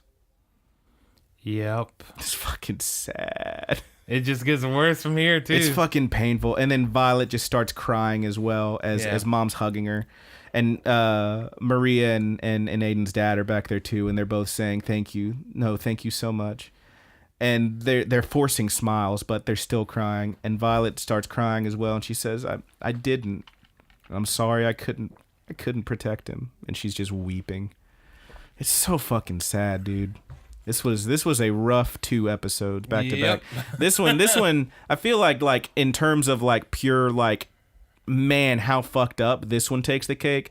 But that first one, that one really hit me, man. Yeah. But yeah, these were both very, very, very, very emotional. Yeah, they were heavy. These were very heavy episodes. This show is fucking Viagra for your tear ducts, bro. Mm-hmm. Like you gon' give them tear ducts a workout. You gon' cry. Unless you're Roger and your heart's made of stone. Anyway. Mm-hmm. Heart of stone, man. But yeah, that's episode 11. We are on to episode 12. And 12 and 13 are kind of a two-parter. Yeah, they're a two-part. Why don't you give us the title for the whole thing? The title, yeah, because the title only appears on 13. Yeah, there's no title card for 12. And 13, and then Brandon will tell you when the episode splits. Yeah. The title is Auto Memory Doll and I Love You. Oh. All right, let's hit this shit. Episode 12. Woo! We got Dick Freed. Yeah, Dick Freed's there. It's a meeting of higher up military types, all in the for the Southern Army. You know, the folks that D. Freed and Gilbert worked for and whatnot. And they're all meeting, and the highest up guy there, I guess, is explaining that the anti-peace brigades they've increased their attacks, and what they're asking is for D3 to make sure and guard these. They want him to guard and make sure that these VIPs make it to this peace signing ceremony. There's going to be a treaty signing, and they need to make sure that shit goes through without a hitch. And D3 kind of takes kind of shows his Dick Freed side, and he says, "Oh, so why are you coming to the Navy with this?" Because he runs the Navy. He's like a head guy in the Navy, not the Army. That was Gilbert. Gilbert was in the Army. He was a major. And they say, "Well, you guys, I mean, the Army's pretty shambled now after the whole war and everything, but you still have your platoons, and this would actually be perfect for you. A lot of the trip needs to be done, they're going over the ocean, they're going up this river. You guys are the ones we can count on." And he says, so now that Gilbert's gone, you want to put all the burden on his older brother. And they're just like, fuck, dude. I mentioned this to you. I'll go ahead and just say Yeah. The commander guy that's speaking to him is Bob Buckles, or is doing the voice, yeah. Yeah. And that is, if you don't know who that is in the American, he's the voice director for this entire series, which I think the dub on this was pretty good. It was, I liked it a lot. But Bob Huckles is better known as Gene Starwind and a bunch of older characters like that. So it was really nice to hear from Outlaw Star. Yeah, right? to hear his voice again and him doing something, even if it was very small. Yeah, he said he doesn't work very much anymore, right? Yeah, he does not do very much anymore. That's really cool. But he's Gene Starwind, so that was awesome. He's Gene fucking Starwind. Yeah. That is his middle name, and you say the whole thing. But yeah, that's what's happening is they want Gilbert to handle this business. So, credits roll, blue. We see Violet still on her plane, and the pilot is explaining, well, are you sure you want to be dropped off in Distery is where she's going to end up? And he says, if I fuel up, I can take you all the way back. And she's like, no, she's just going to get dropped off in Distery and then, probably take the ship from there is how she ended up at the post office in the first place. We then cut to Catalea and Benedict. They are on a ship, and they are to take part in this peace signing. Obviously, Catalea, we can assume, is going to be typing up the treaties and whatnot, as she is just so good at typing. She's the bestest doll right now. Her and Violet are certainly the most famous, what with her doing those love letters and shit. Yeah. Both of them, in fact. But yeah, that's what they're doing. And Benedict says, and then it'll finally be over, the war, that this is going to be like the official end to it. The war's over, but this will be the official end. The hostilities have ended, at least, but this will be the official end of the war. A sailor comes up and explains their schedule. They're going to travel upriver and take a train from Distery to Extreme.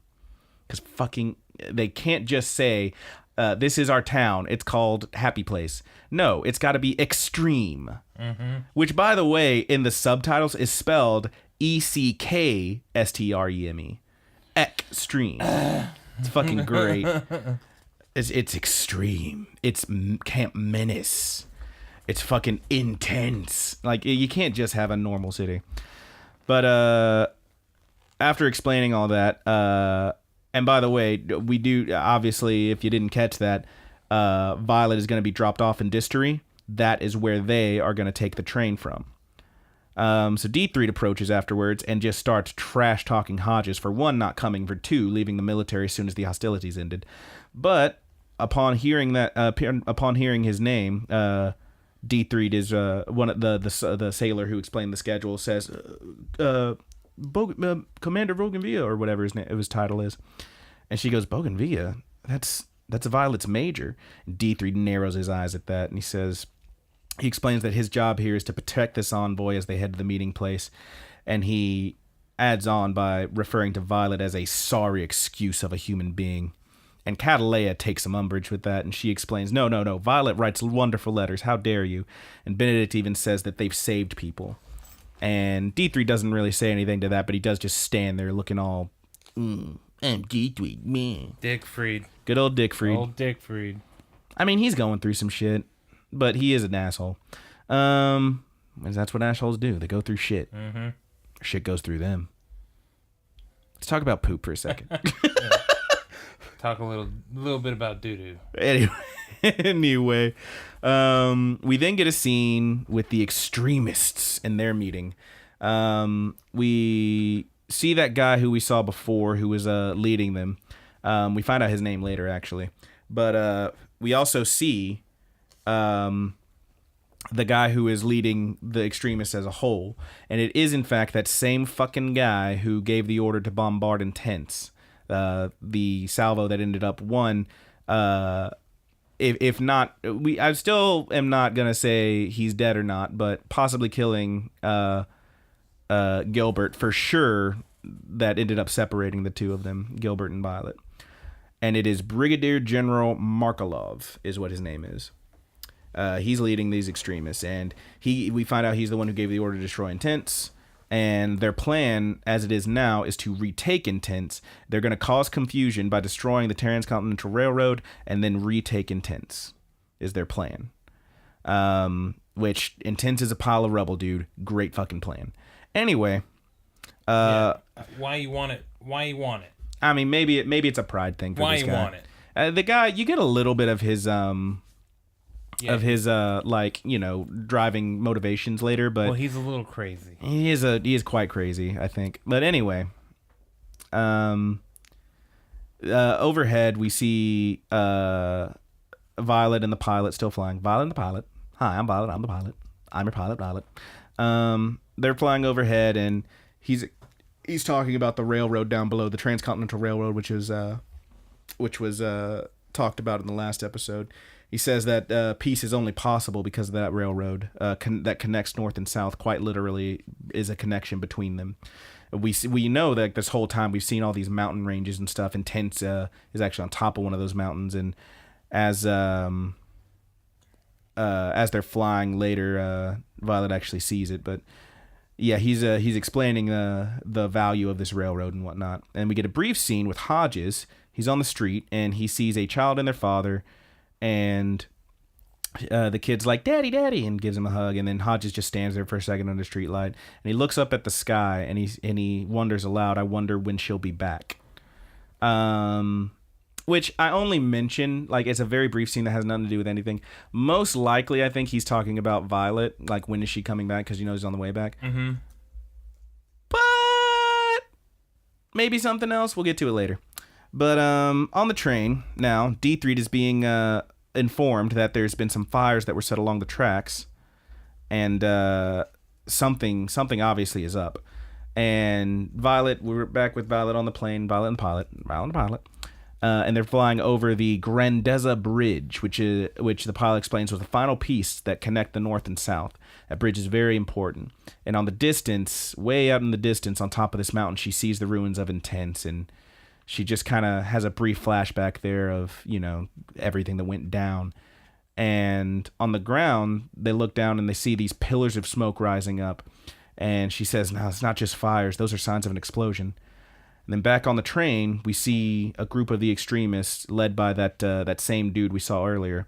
They've infiltrated. They've knocked out some engineers and conductors, and they are on the train now. So Violet's plane flies very near to the train, by the train station. And she looks down, and Catalea is actually on the train, and you see her look up and see the plane, and then you see Violet looking down. Apparently she spots her, and she says, "Please let me down there." And he's like, "What, are you crazy?" He's like, "Yeah, no, my coworker's on that train." And apparently he does. I don't know how he's landing or she's jumping out again, but she gets there. Yeah. I don't know, is there a landing strip next to this airport? Maybe. I think she just jumped again, dude. She might have just jumped again. It was just a jump. She might have said, "Listen," she's like, "just do a barrel roll and I'll jump out." Boom, and she just bails. She makes it. I mean, she did it before. That big ass parachute. That big ass dress acting as a parachute. But yeah, she gets down there. Back on the train, we see D3. He's being briefed again on these fires that had broken out nearby, and he sees that these fires are getting closer and closer, and he realizes the train is being targeted. And out the window, he actually sees Violet running along the boarding area there toward the train. And Violet gets on the train. She finds Catalea, and she says, "Where are you going?" And they explain, and Violet says, "No, I'll come too. I have to come too." D3 shows up, and he's like, "What are you doing here? Get off my train." But then he's demanding that she answer and she get off, that she leave. Like, what are you even doing here? And as soon as she mentions that she saw signs of explosions and that she saw the Garteric army, the remnants of it in Catrigal where she was, he sharpens his eyes up and he's like, all right, well, get in here. And Catalay's like, no, Violet, you need to go. And she's already in the room with D3. And they confirm the information. And afterward, after explaining what's going on, D3 demands that she get off the train. She says, all right, cool, beat it. And she says, no, I can stay and help. You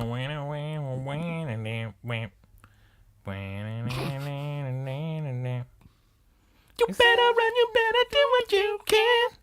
All right. So he tells her to get off the train, and she says no. She wants to stay and help because if there's going to be fighting, then who the fuck else do you want there except Violet goddamned Evergarden? Mm-hmm. And she says, Captain, give me your orders. And he stops as he started to leave, and when she said that, he stops. He turns around. He says, even now, you're still just a tool to be ordered. You just want your orders, huh? And she stands there for a second. She says, not anymore. And then we see the anti-peace faction. They are back. We saw a small force of them getting on the train. The bulk of them are not at the train yet. And in fact, the leader, Markelov, gets a message from Isidore. They say Isidore, we find out, is the guy that we saw earlier, who's like kind of like a second in command maybe for these guys.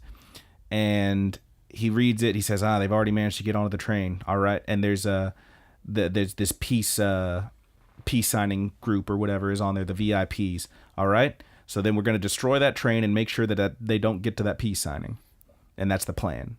Now, D3 is going over a map and discussing with one of his soldiers, and he says, all right, well, they'll have to attack us somewhere where we have to slow down and someplace that is very vulnerable. He says, here, the whatever the fucking bridge was called, the Grandeza Bridge, which we find out is not only the bridge, but there's also a tunnel that spills into it. So that tunnel took so long, it's going straight through a mountain, took so long to build that if they manage to take it out in the bridge, then it's going to be like forever before they manage to get it fixed and everything working again.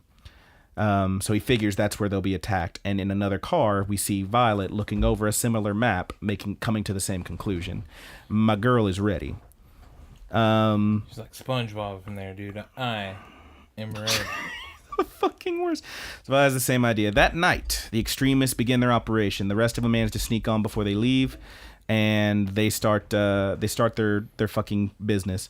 Soldiers are in the back half of the train, and the extremists manage to one, take out several of them, and two, they separate the train cars and then switch the soldiers in the back half to a different train. So the front half has all the VIPs, D3 and Violet, as well as Catalay and Benedict, and it's just like the engine and three cars that everyone who matters to this peace meeting is in.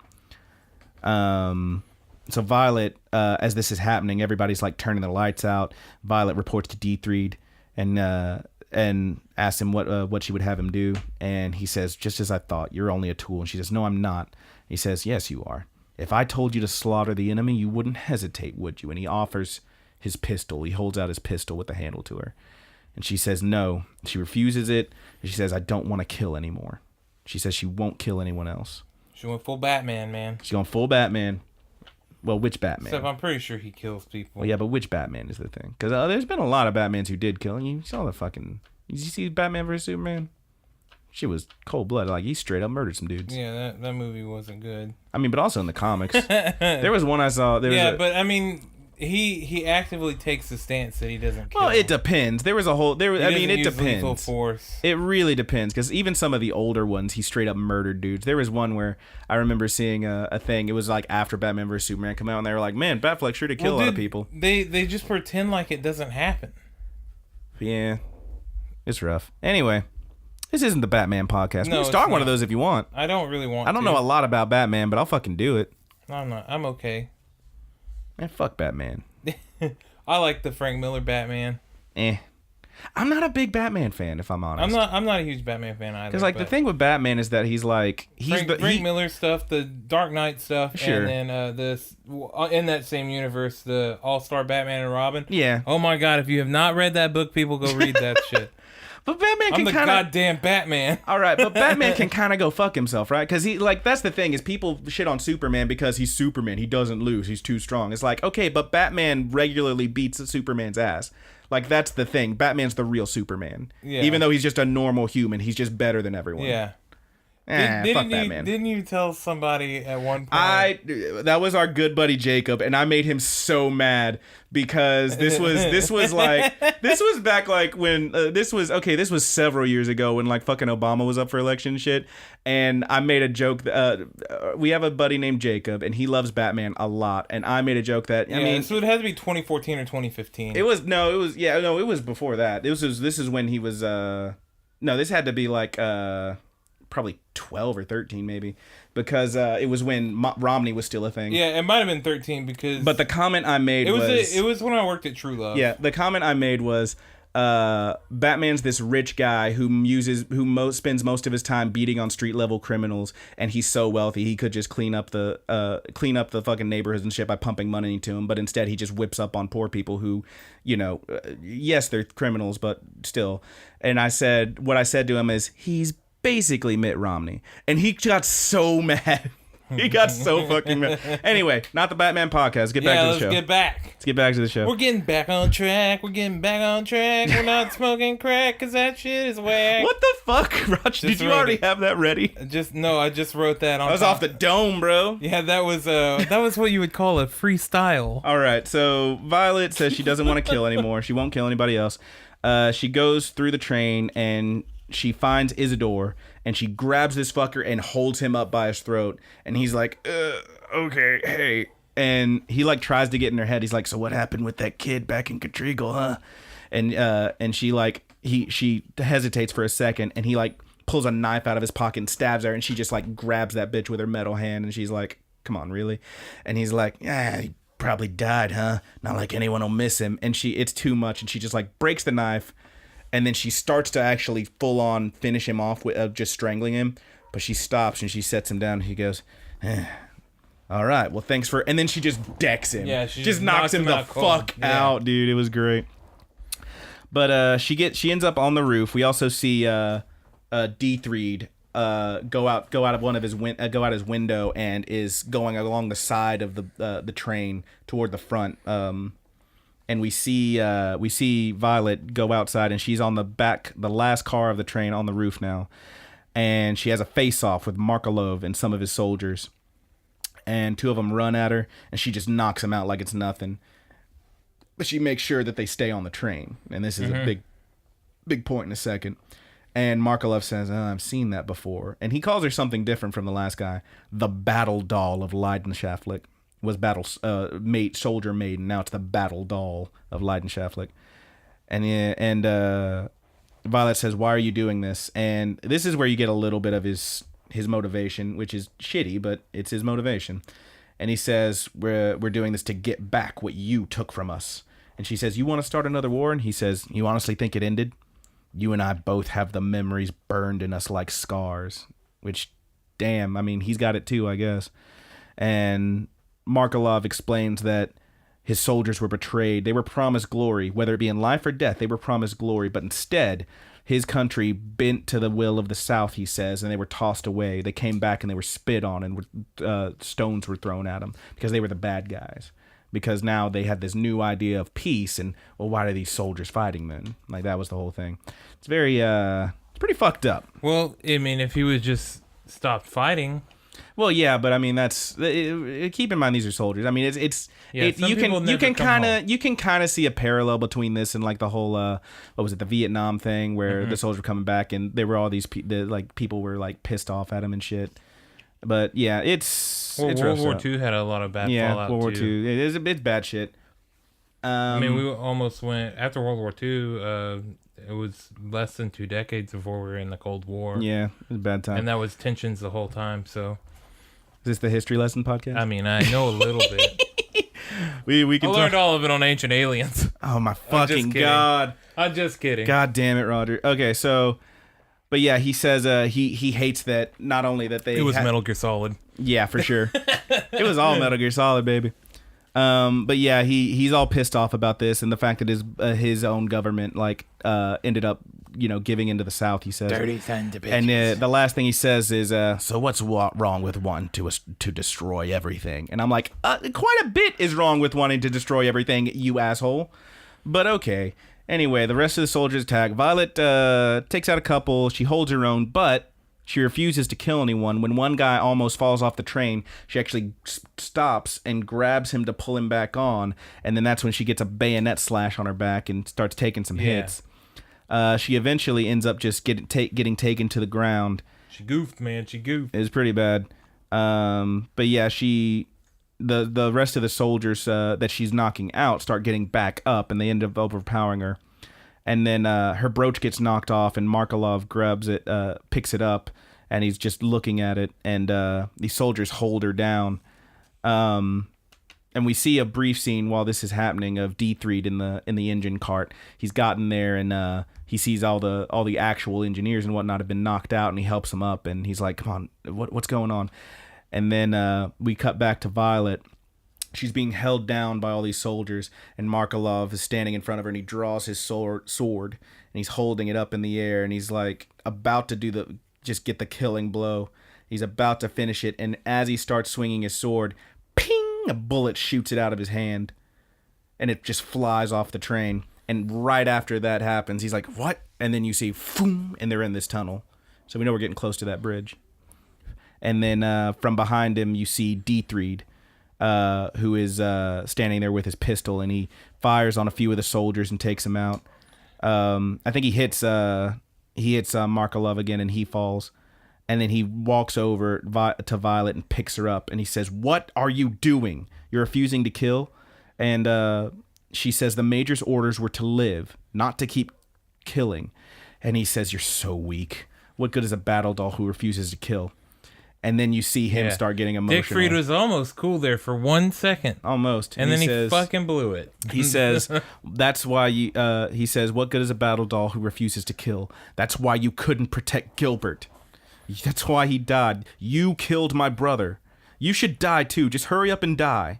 And he's like screaming. Like, you can see now this is where this guy's coming from. In the end, like, he's an asshole. He's a bad person. I'm not going to stand up for him, but the reason he hates Violet so much is because there's a reason. It's just not a good one. He's just not a good person. He hates that his brother's gone. He misses his brother. Yeah, that's hard to feel in the sympathy end. for him. Still, I definitely feel some sympathy. I mean, but I don't think that makes it okay. He gave his brother a small child. Yeah, a war soldier. Like, it was a great gift. He's a douche. It's fucked up. It's fucked up. But he tells her to hurry up and die, and she just stands there taking all this, and she says, "Even so, he ordered me to live, and I wanted to protect him. I tried. I wanted to." And then from behind her, we see Markelov crawling back up the train. He had fallen over the edge, but he had hung on, and he's coming back up. Yeah, Markelov is a lot like our good buddy Calvin. Fuck you. You think he's gone, and then he comes right back. Yeah. Meanwhile, while this was happening, we also got a brief shot of Isidore, who had woken back up, and he was in getting something out of a suitcase, which I didn't mention earlier because I forgot to write it down, because it was like, okay, what was that? But then Isidore comes back, and we see him standing there as Markelov climbs back up, and he's holding a goddamn grenade launcher. And D3 manages to get a shot on him and hits him, and you see him like, ugh! And he like starts falling sideways. But as he does, and he does end up falling off the train, but as he's falling, he does get that shot off. And Violet jumps in front of the captain, in front of D3, and the grenade bounces off her metal arm, explodes against the tunnel wall. And when the smoke clears, it's a pretty badass scene where you just see her standing there with her hands in front of her, and one of them's all burnt, and like her glove and her dress are burnt off of it, and you can just see the metal underneath. It's a pretty badass scene, and D3 is just standing there like, oh shit. Like, he's kind of shocked that she even bothered. Maybe. But episode 13, that's where that one ends. That's where this one starts, is part 2. It's all one thing. This one starts right there. Markelov is back on his feet, and he fires at Violet, but she blocks the shot. And he keeps firing, and she keeps blocking the shots. And D3 from behind her takes a shot and hits him. But he gets another shot or two off, and you see Violet's right arm finally shatter from all the fire. And there's just bits of her arm and the shrapnel and these long silver strings flying from behind her. Strings. Like that. That's what lets her move her fingers and whatnot. You figure out. And then we get a monologue. This is D3's episode. Yep. And he says the tool became Gilbert's dog, but after losing her arms, her master, and everything else, there she was, standing there. And then the credits roll. And then we come back. Markelov is now out of bullets. The train is out of the tunnel, and he runs for the edge like he's going to jump off and like get off the train before it gets to the bridge. But Violet runs up and kicks him back onto the train. And the brooch goes flying out of his hand, and she reaches for it, but D3 manages to catch it. And there's a pretty intense scene where you just see them both standing there like, D3, she just saved his life. Like, she did what she couldn't do for Gilbert, and I think he finally gets that. And he accepts her, if only for a second, and throws her the brooch. After he looks at it and sees it, and he throws it to her. Yeah. And this is a big turn for him. I thought it was really good. Yeah, he's turning into a little less of Dick Fried and a little more. You know, Roger. Sometimes Chode Fried, man. Sometimes you gotta free that dick. Yeah. The what word did it? He was as a dick. He was fully torqued to this moment. Jesus, are we really doing this? And now, son of a bitch. Now he's rocking a chode. You're a fucking monster. All right. So, yeah, D3 tosses it to her. She takes a moment and just looks down at it, and then she thanks him. The train starts crossing the bridge, and you hear Markelov kind of chuckle to himself, and he stands up and he says, "So naive. You might have succeeded if you'd just kill me." And D3 realizes what's happening. There's bombs on the bridge. 2 bombs, in fact. And D3 runs to the engine and tells them... What I didn't understand is if they would have killed him, how would they... I don't know. Maybe. I don't know. Who gives a shit? Yeah, that's true. But that's what he said. I don't know. Yeah, that is what he said, but I was... But D3 runs to the engine room. I was waiting for him to have a detonator or something, and there was nothing. Yeah, no, they're on a timer. Yeah, we can see, because we keep seeing the shot of the clock ticking down. Mm-hmm. But D3 runs to the engine, tells him to pull the emergency brake. It doesn't do anything. So he says, the engineer says, try the gas car. And Violet runs down there, and she manages to pull it. And then as the train is like screeching and slowing down, she jumps off the train and she gets to one of the bombs. In the meantime, we see Markelov finally like giving up the ghost, and he just falls off the train, off the bridge, into the waters below. That dude's gotta be dead. He's not dead, dude. He might not be dead. When you fall into the water, you don't die. I don't know. Considering what happens in a couple seconds, he's probably dead. But so Violet manages to pull the thing. She jumps off the train and runs ahead of it, and she gets to one of the bombs, and she's only got one arm now, and she's trying to pull it off, but it's not really working. And Benedict yells to her, and she says, "No, keep going. Get to the other bomb." And he's like, "I'm on it." And he just takes off running, and he does this badass jump, flies through the air, and then he fucking nails this goddamn bomb with those sweet ass Bayonetta heels he's wearing. That's what made me feel like he was military, because it's so badass. Yeah, maybe he was military. I don't know. He just busts a bomb out of metal brackets with his stiletto. Well, yeah, he's got those badass feet. And that's at that point I was like, well, he's got very muscular legs. Maybe these shoes have something to do with him being in the military. And I think he's just got sweet style. That was just like what he was known for. I can't imagine they're wearing stilettos in the fucking military. Well, it's like a secret weapon. All right. It's anyway, hidden weapon. He gives it the Bayonetta down smash from Smash Bros. Bros. He really does. He just nails this thing. He just fucks it up. Yeah, he does the down air where she like does the flip and the heel drop. Yeah, it's great. But he fucking smashes this thing and then keeps going and manages to like grab the edge of the bridge with like this fucking metal. Floating bang. Yeah, with his one floating bang, and then these fucking like straps coming off of his jacket flying behind him. He looks like a goddamn anime. Yeah, he is a goddamn anime. He looks like a freaking G, dude. Anyway, he whips some ass, and he gets that bomb out and then catches the bridge. He calls to Violet, and as he's climbing back up, and she is struggling with this run arm, and she's pulling at this fucking bomb, and like 2 of her fingers like break off, and she like falls like. Puts her hand back on it. She almost falls, but then she goes, "No." And she like gets this gritty look on her face and just grabs it again and keeps wrenching at the thing. And you see the clock ticking down. And finally she manages to pull it off as her fucking arm breaks off. The girl has now lost both her arms both times. And the fucker her fucking arm and the bomb both fly off of the bridge, and you see like both of them just drifting down as the clock finally hits 0. The bomb's maybe halfway between the bridge and the water, and you see that one explode in midair and the other bomb explode in the water, which makes me think that dude's got to be dead, but maybe not. But depending, he could have got a good way away. Maybe. But yeah, they swimming. But yeah, she as they explode, you see her starting to fall, and she's going woozy, and she's starting to faint. And then right as she's about to fall, Benedict manages to grab her and pulls her back up. So the train's finally stopped, and you see D3 on the train as the sun starts to rise. It's like just perfect timing. And that's that scene. Mm-hmm. That's it. We made it through the fucking train explosions. It was a cool scene. It was really badass, man. It was intense. No, intense was the other place. Yeah. This was in train. This all right. was gnarly. that is what they would call it. Yep. And on this plot of land we shall found a new city, Gnarly. All right. Gnarly with a G. Indeed. So we're at the treaty signing now. Catalea is reading the proclamation aloud as she types. Violet is wearing Benedict's jacket over her shoulders because she ain't got no arms. The treaties are signed. It is finally over. But there's still work to do. Back at the office, Violet is writing for a man whose son hasn't come home.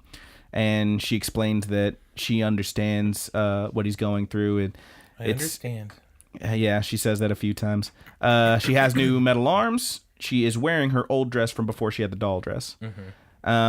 That night, Catalea, they're talking about how they have so many letters to type, everybody's type, and Catalea explains, oh, well, there's an air show coming up, and we find out that these letters are being written for this air show. They haven't had one since 5 years. In 5 years, yeah, since the war and whatnot. But apparently at these air shows, what happens is people write all these letters to someone in particular, to no one in particular, but what happens is these planes fly overhead and they just dump all these letters out, and it's pretty cool looking. I don't know, it's kind of weird. Don't seem real practical. It don't, but I mean it's symbolic mostly. They mention it in a minute, like Violet has a moment later when it actually happens, but she Catalea talks about how she's gonna write a letter. She was a dancer. This is where she mentioned what her job was before, and she says she was writing a letter for all the soldiers that she knew who didn't make it because she was their entertainment basically. She suggests that Violet writes one too, and Violet says, "Well, I've never written one of my own." Well, you did. It just probably wasn't good. She did write one for Gilbert. Remember, Hodges said he'd deliver it and whatnot. But she says she's never written one of her own, and we see again her. We see now the flashback where we get the full scene of her last talk with the Major before the Battle of Intense. And it's that scene where she's standing there and she says, "Do you no longer need me? After this, will you want me to work under Hodges? Will I never receive your orders again?" And he's kind of upset. Like he's just kind of sad about that. And he says, "Do you really need my orders that badly?" And she says, "Well, orders are all I know." And he tells her that she won't need his orders after this battle, which I thought was a pretty interesting way of saying that. Like, yeah. Do you know for sure the war's over, or do you know you're going to die, or are you planning on leaving? What does that mean? But he says, "You won't need my orders after this battle, and not anyone's orders." And he says, "Just live free." And she says, "Is that your order?"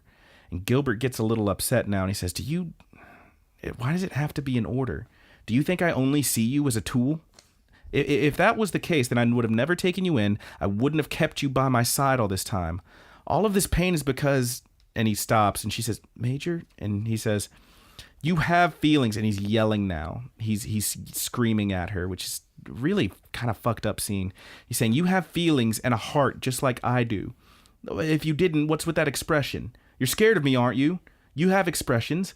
You don't like being yelled at. You're angry that I'm being unfair."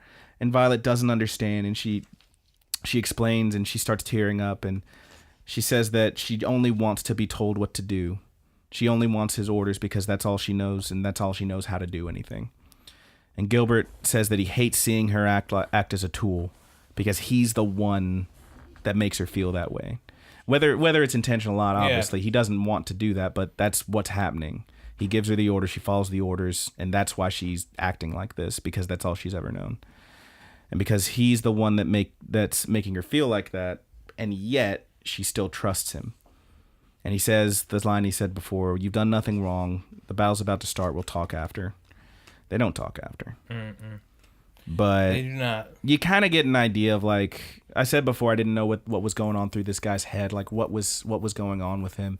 And you kind of get it now. It's not that, obviously he said he loved her. He does have these strong feelings, and again, maybe he's not sure, like she's got these feelings too, but she's unable to express them. But mostly it's just that he's so sad that this person, he wants to believe that she's a real person. He wants to treat her like that, but all she does is show that she is this just robotic figure that only does what he tells her. And that hurts him a lot, which is a bummer.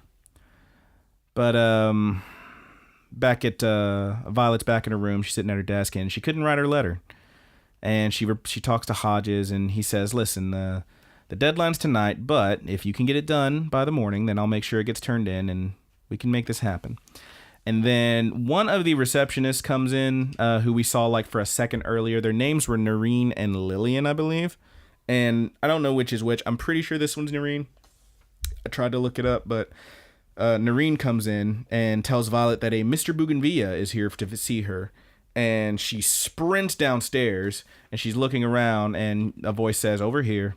And it's D3'd. Yeah. She got real excited.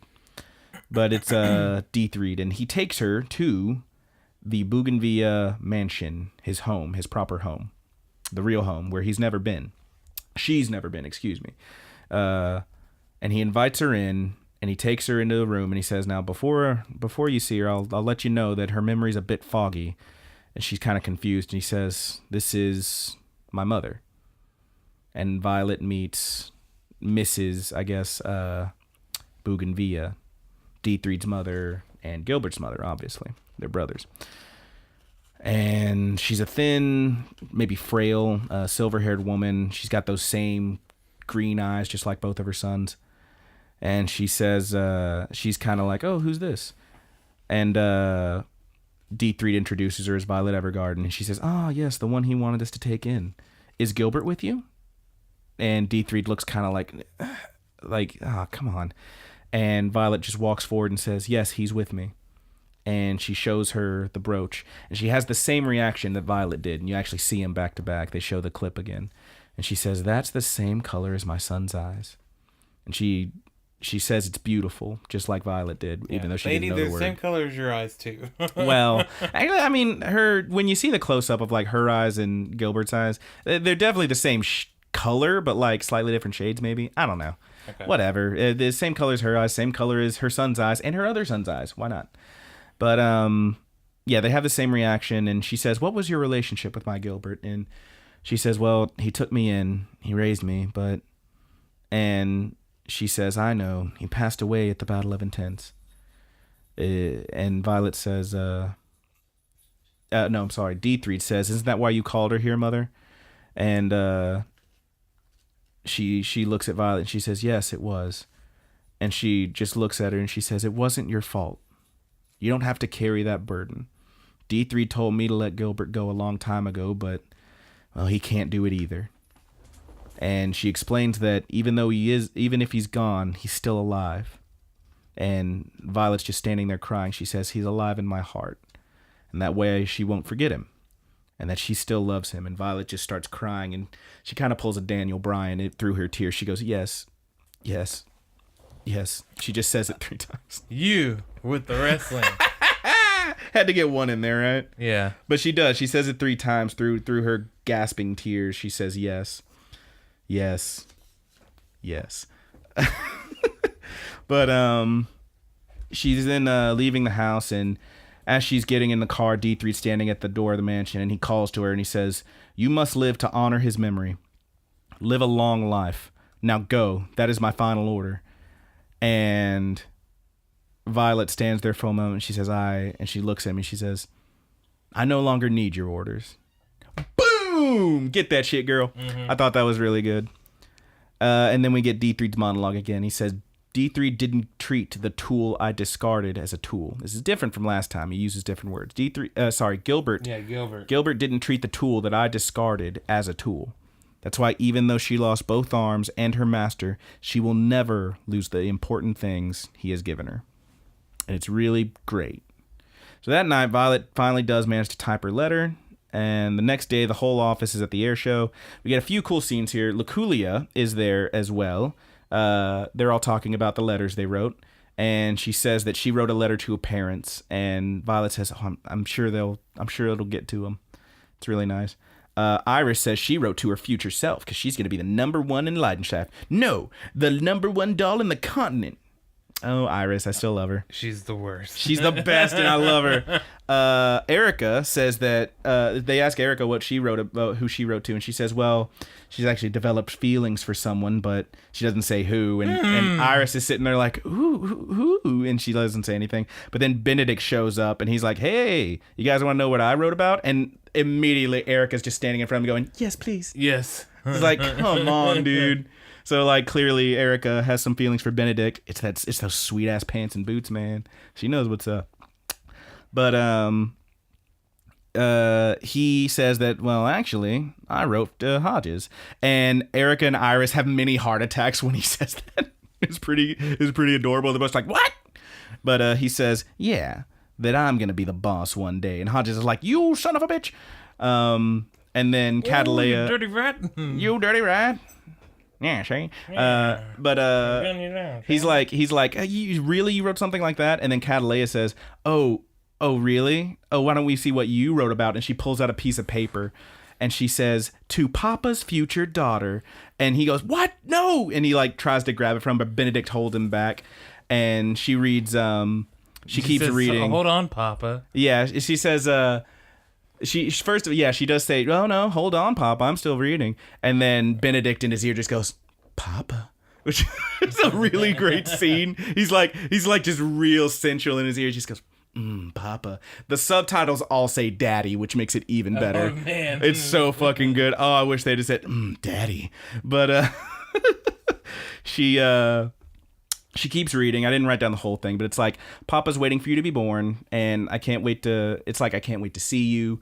I hope that you grow up, you find someone and fall in love with someone who loves you back, and that you get to live in a world that's peaceful and whatnot.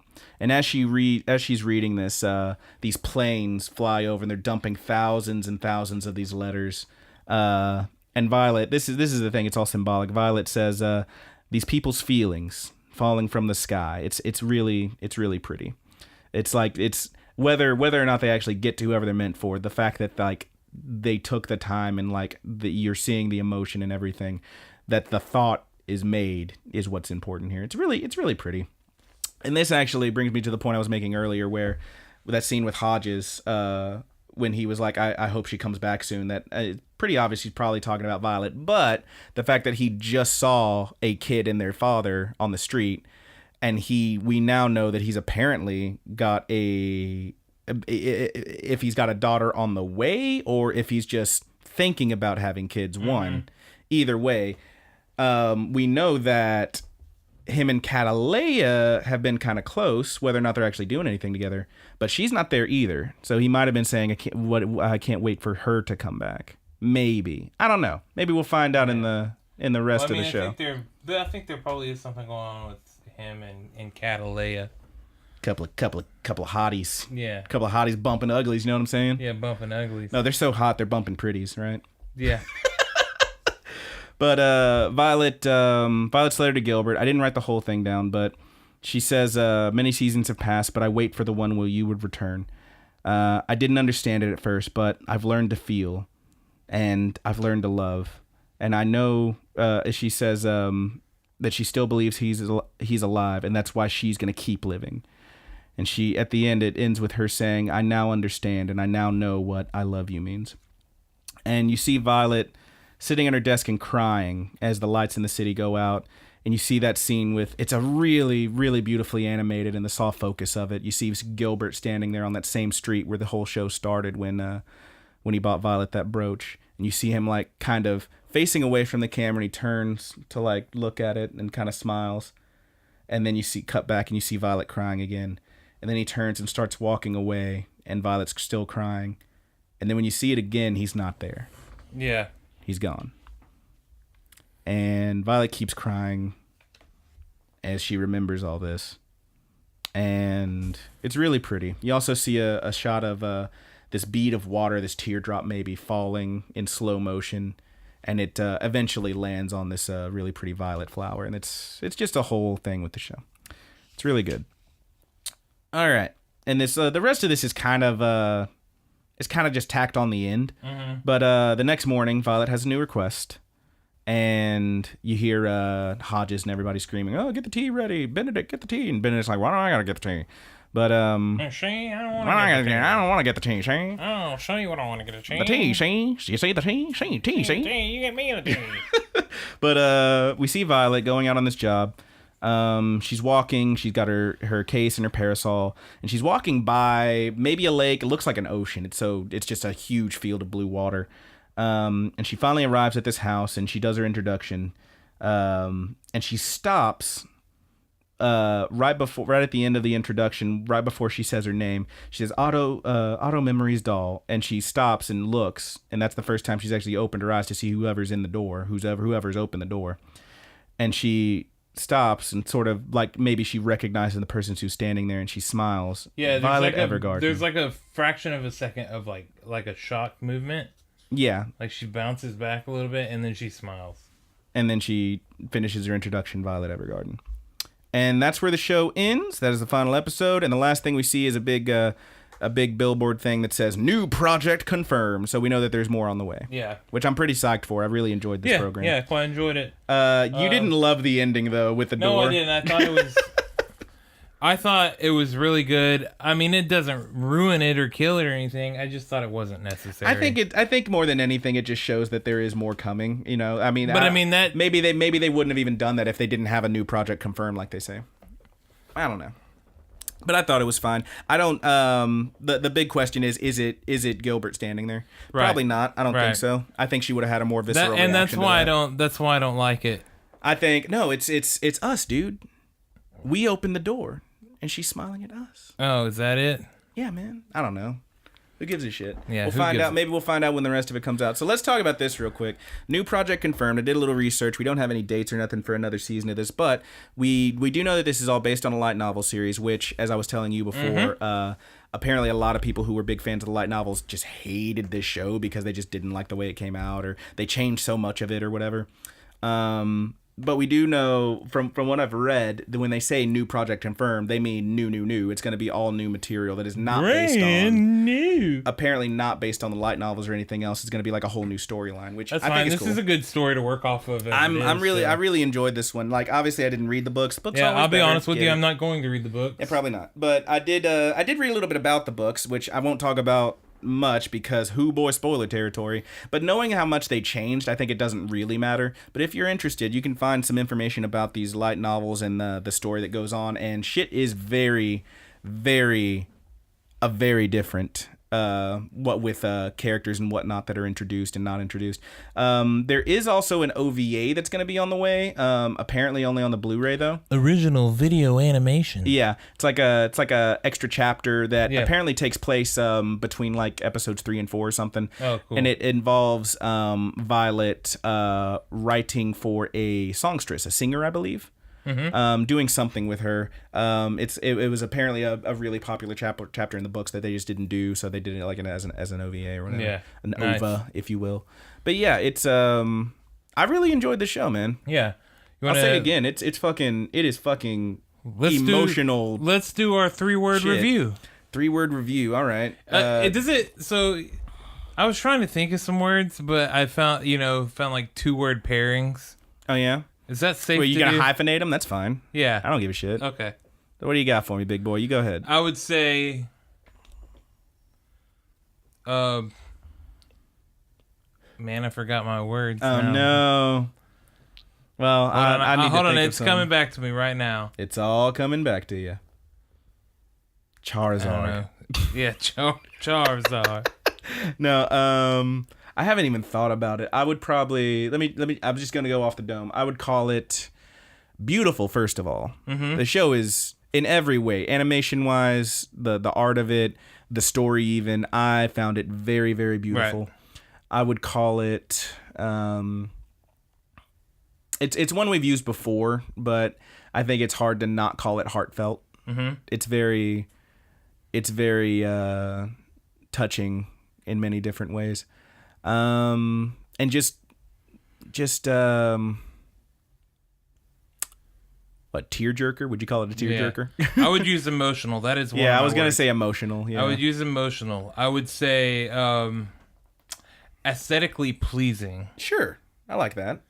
And I would also say this is kind of like emotional, but I would say there's a lot of stuff in this that it's very heavy. Yeah. She's so heavy.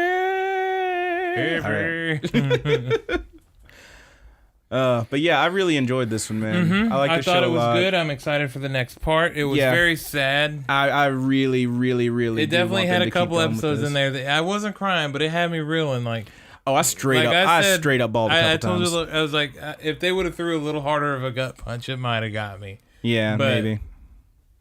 No, I definitely cried a couple times. It was good. I really enjoyed this one. It was good. That's a good word for it. Cathartic. It's good stuff, man.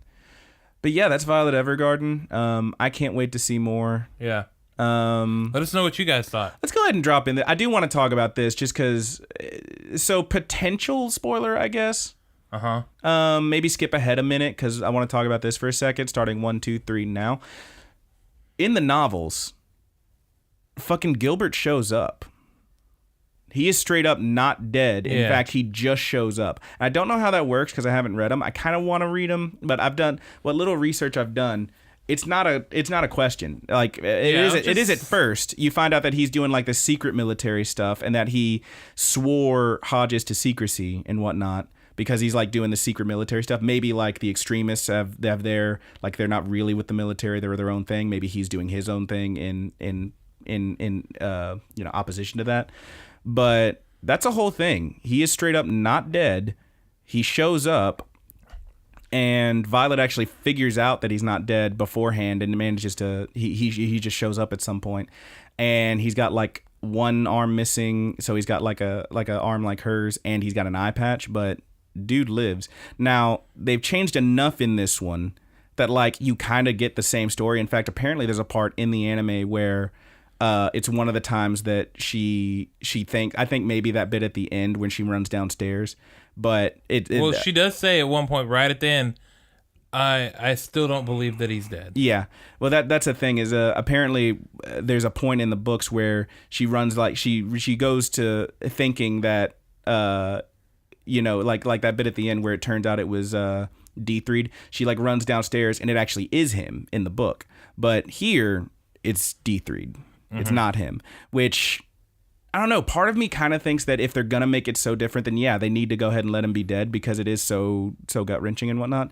But you can still build a good story off of this and bring him back. I really do. I'll say again, I really do want to see where they go with it from this. I really did enjoy this show and I want more.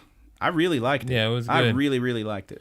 Brandon, you want to tell them what we're starting next week? Next week, we've discussed it. It's one that I've actually already watched, and I loved it, so I'm totally cool with us covering this one. I've talked about it a little bit on the show. We're going to watch Agretsuko. Yeah, I'm excited about it. It looks awesome. So we're going to do the first 4 episodes of it. We're going to do the first 4. So it's only 10 episodes. It's only 10. So depending on how we go, either the episode... we have the next series planned out too. I'm just waiting. We're just timing it to finish it. Yeah, so that one's finished, like because it's not done yet. And so we'll do the first 4, and depending on, we might throw a movie, we might not. We'll see what happens. We could, after the first 4, we could do 3 and then 3, or we might just close them out there because the episodes are 15 minutes long. They'll be kind of some shorter episodes for us, but we got plenty of stuff out there for you now. We got a pretty impressive backlog. Yeah, so a couple of short ones, and I can only imagine between the two of us that it can't be that damn short. Yeah, I don't know. We'll find out, man. But yeah, if you want to do a movie, I told you I got that fucking what's it called? Your Name. I've got that rented on Amazon. I was gonna watch it later, but yeah, that one's looking pretty good. We'll see what happens because there is one other thing that I have my eye on. but and I will tell you what it is in a minute. I don't want to tell because we're definitely going to do it, but I'm not going to just throw it out there let's because talk. I don't have the exact info. Let's talk about the one we are going to do next, which is Agretsuko, which is on Netflix. You can check it out there. As I said, I've already seen it. Here's the thing. I don't know how... we're probably going to bust through this one pretty quick because it's 10 episodes long, 15-minute episodes. That's okay. We just need some questions from the good buddies. I'm fine with it. I'm looking forward to it because I really enjoyed this show. Now, if you haven't seen any of it before, if you're like me, you may have seen these like shorts online called Aggressive Retsuko, which are all like subtitled and whatnot. Apparently, this was a several... I think like more than 100 for sure episode thing that like would play between shows or whatever in Japan. Super cute. It's about like these anthropomorphic animals and whatnot. If you look at it and you think, hey, this animation looks like it was done in Flash. Well, it fucking was. It is Flash. But it's really good. It's really fun. It's really cute. I loved it. I can't wait to talk about it on the show. There is some really great death metal. The show is just fucking rad. And yeah, I can't wait to talk about it. But yeah, it's super duper cute. Check it out. It's on Netflix. I think it's going to be a fun time to talk about. And what's next? What are we doing? Questions. We got some questions? We got some questions. Send in them questions. Hell yeah.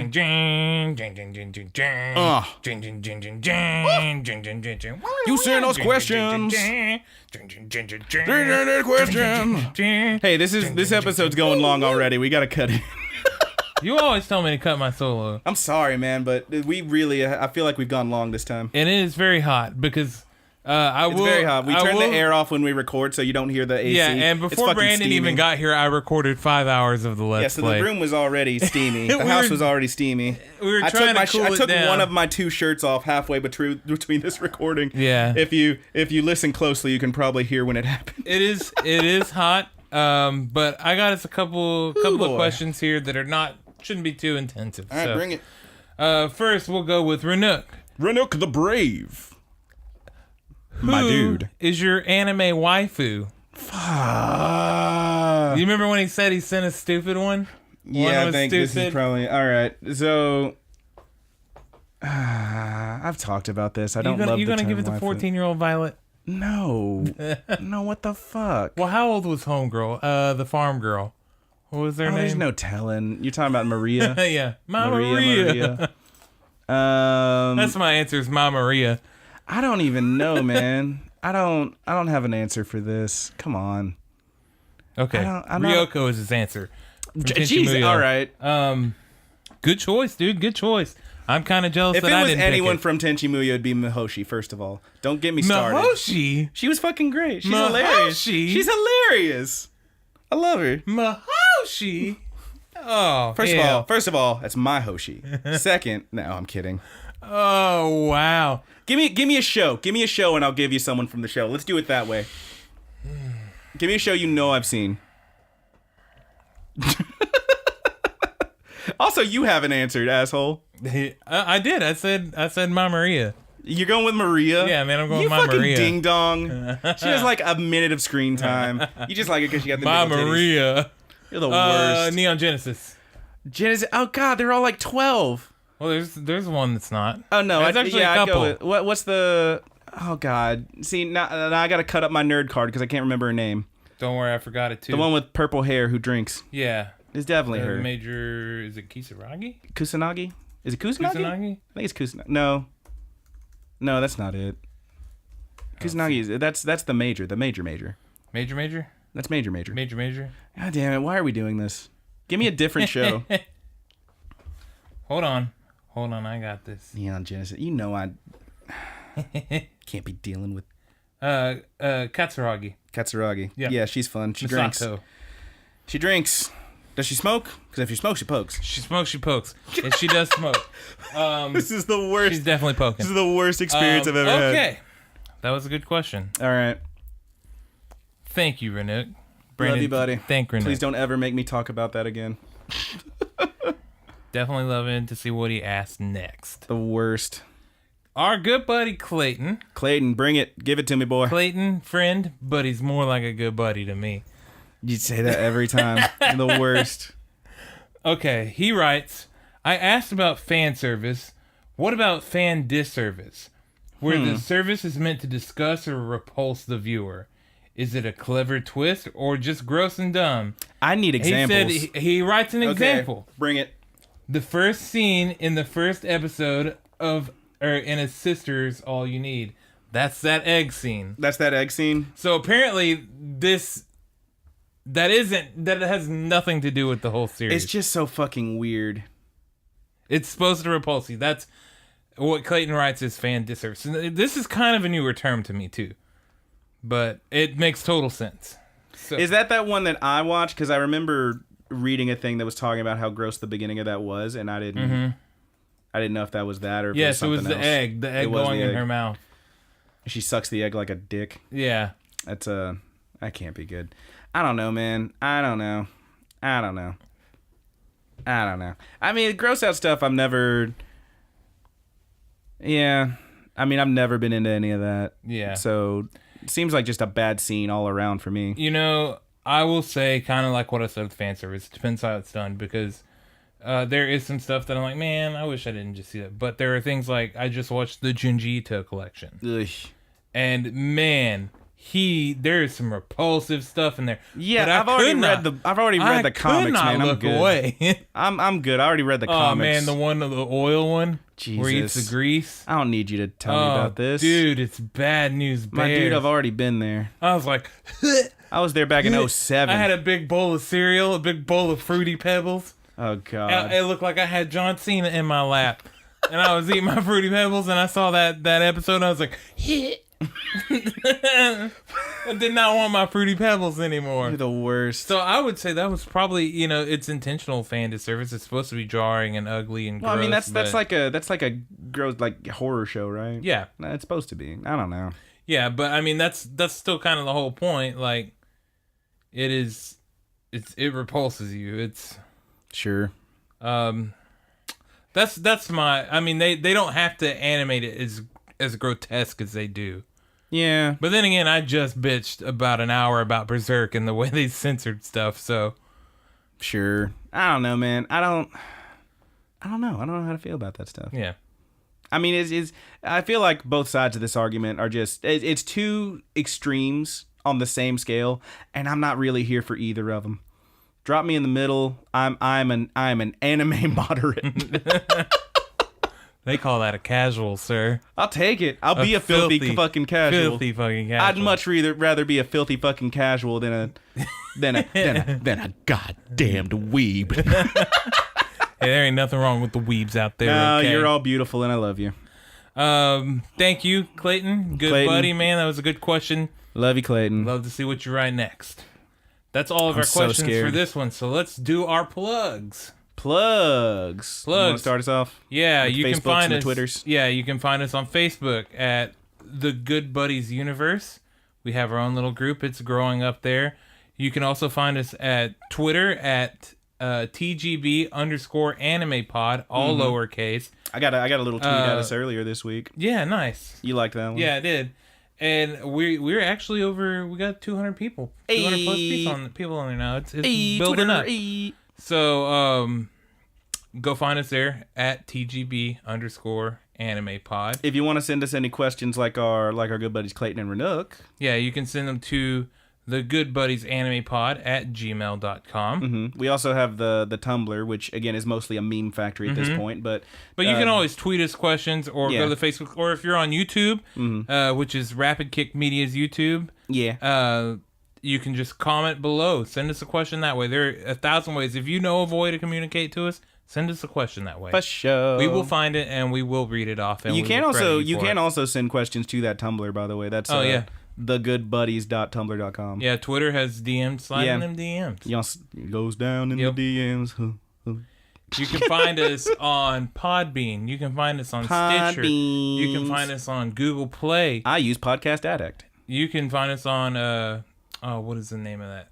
Castbox. I've been kind of looking into that. It's like an aggregate one that has a bunch of but you can find us there. You can find us at podcast.com. You can find us on iTunes, of course. You can find us wherever you already found us. Yeah, virtually everywhere except for Spotify. You can't find us there. Yeah. It's just hard, apparently. And then YouTube, be sure to drop us a subscription.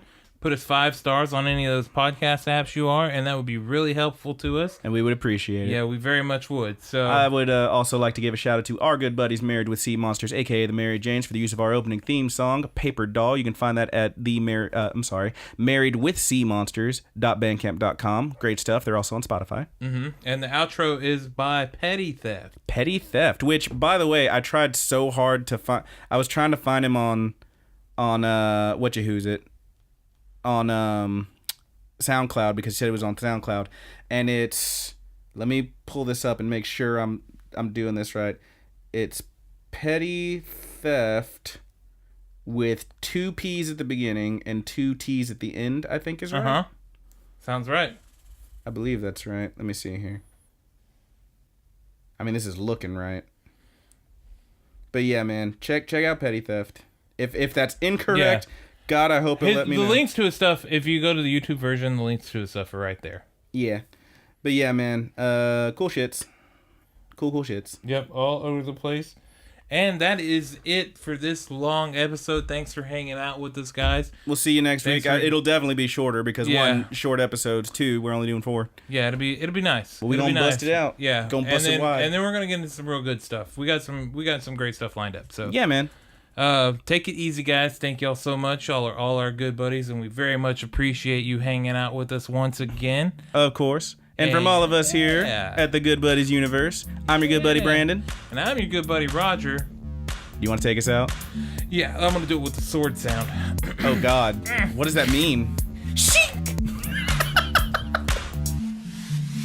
Sheek!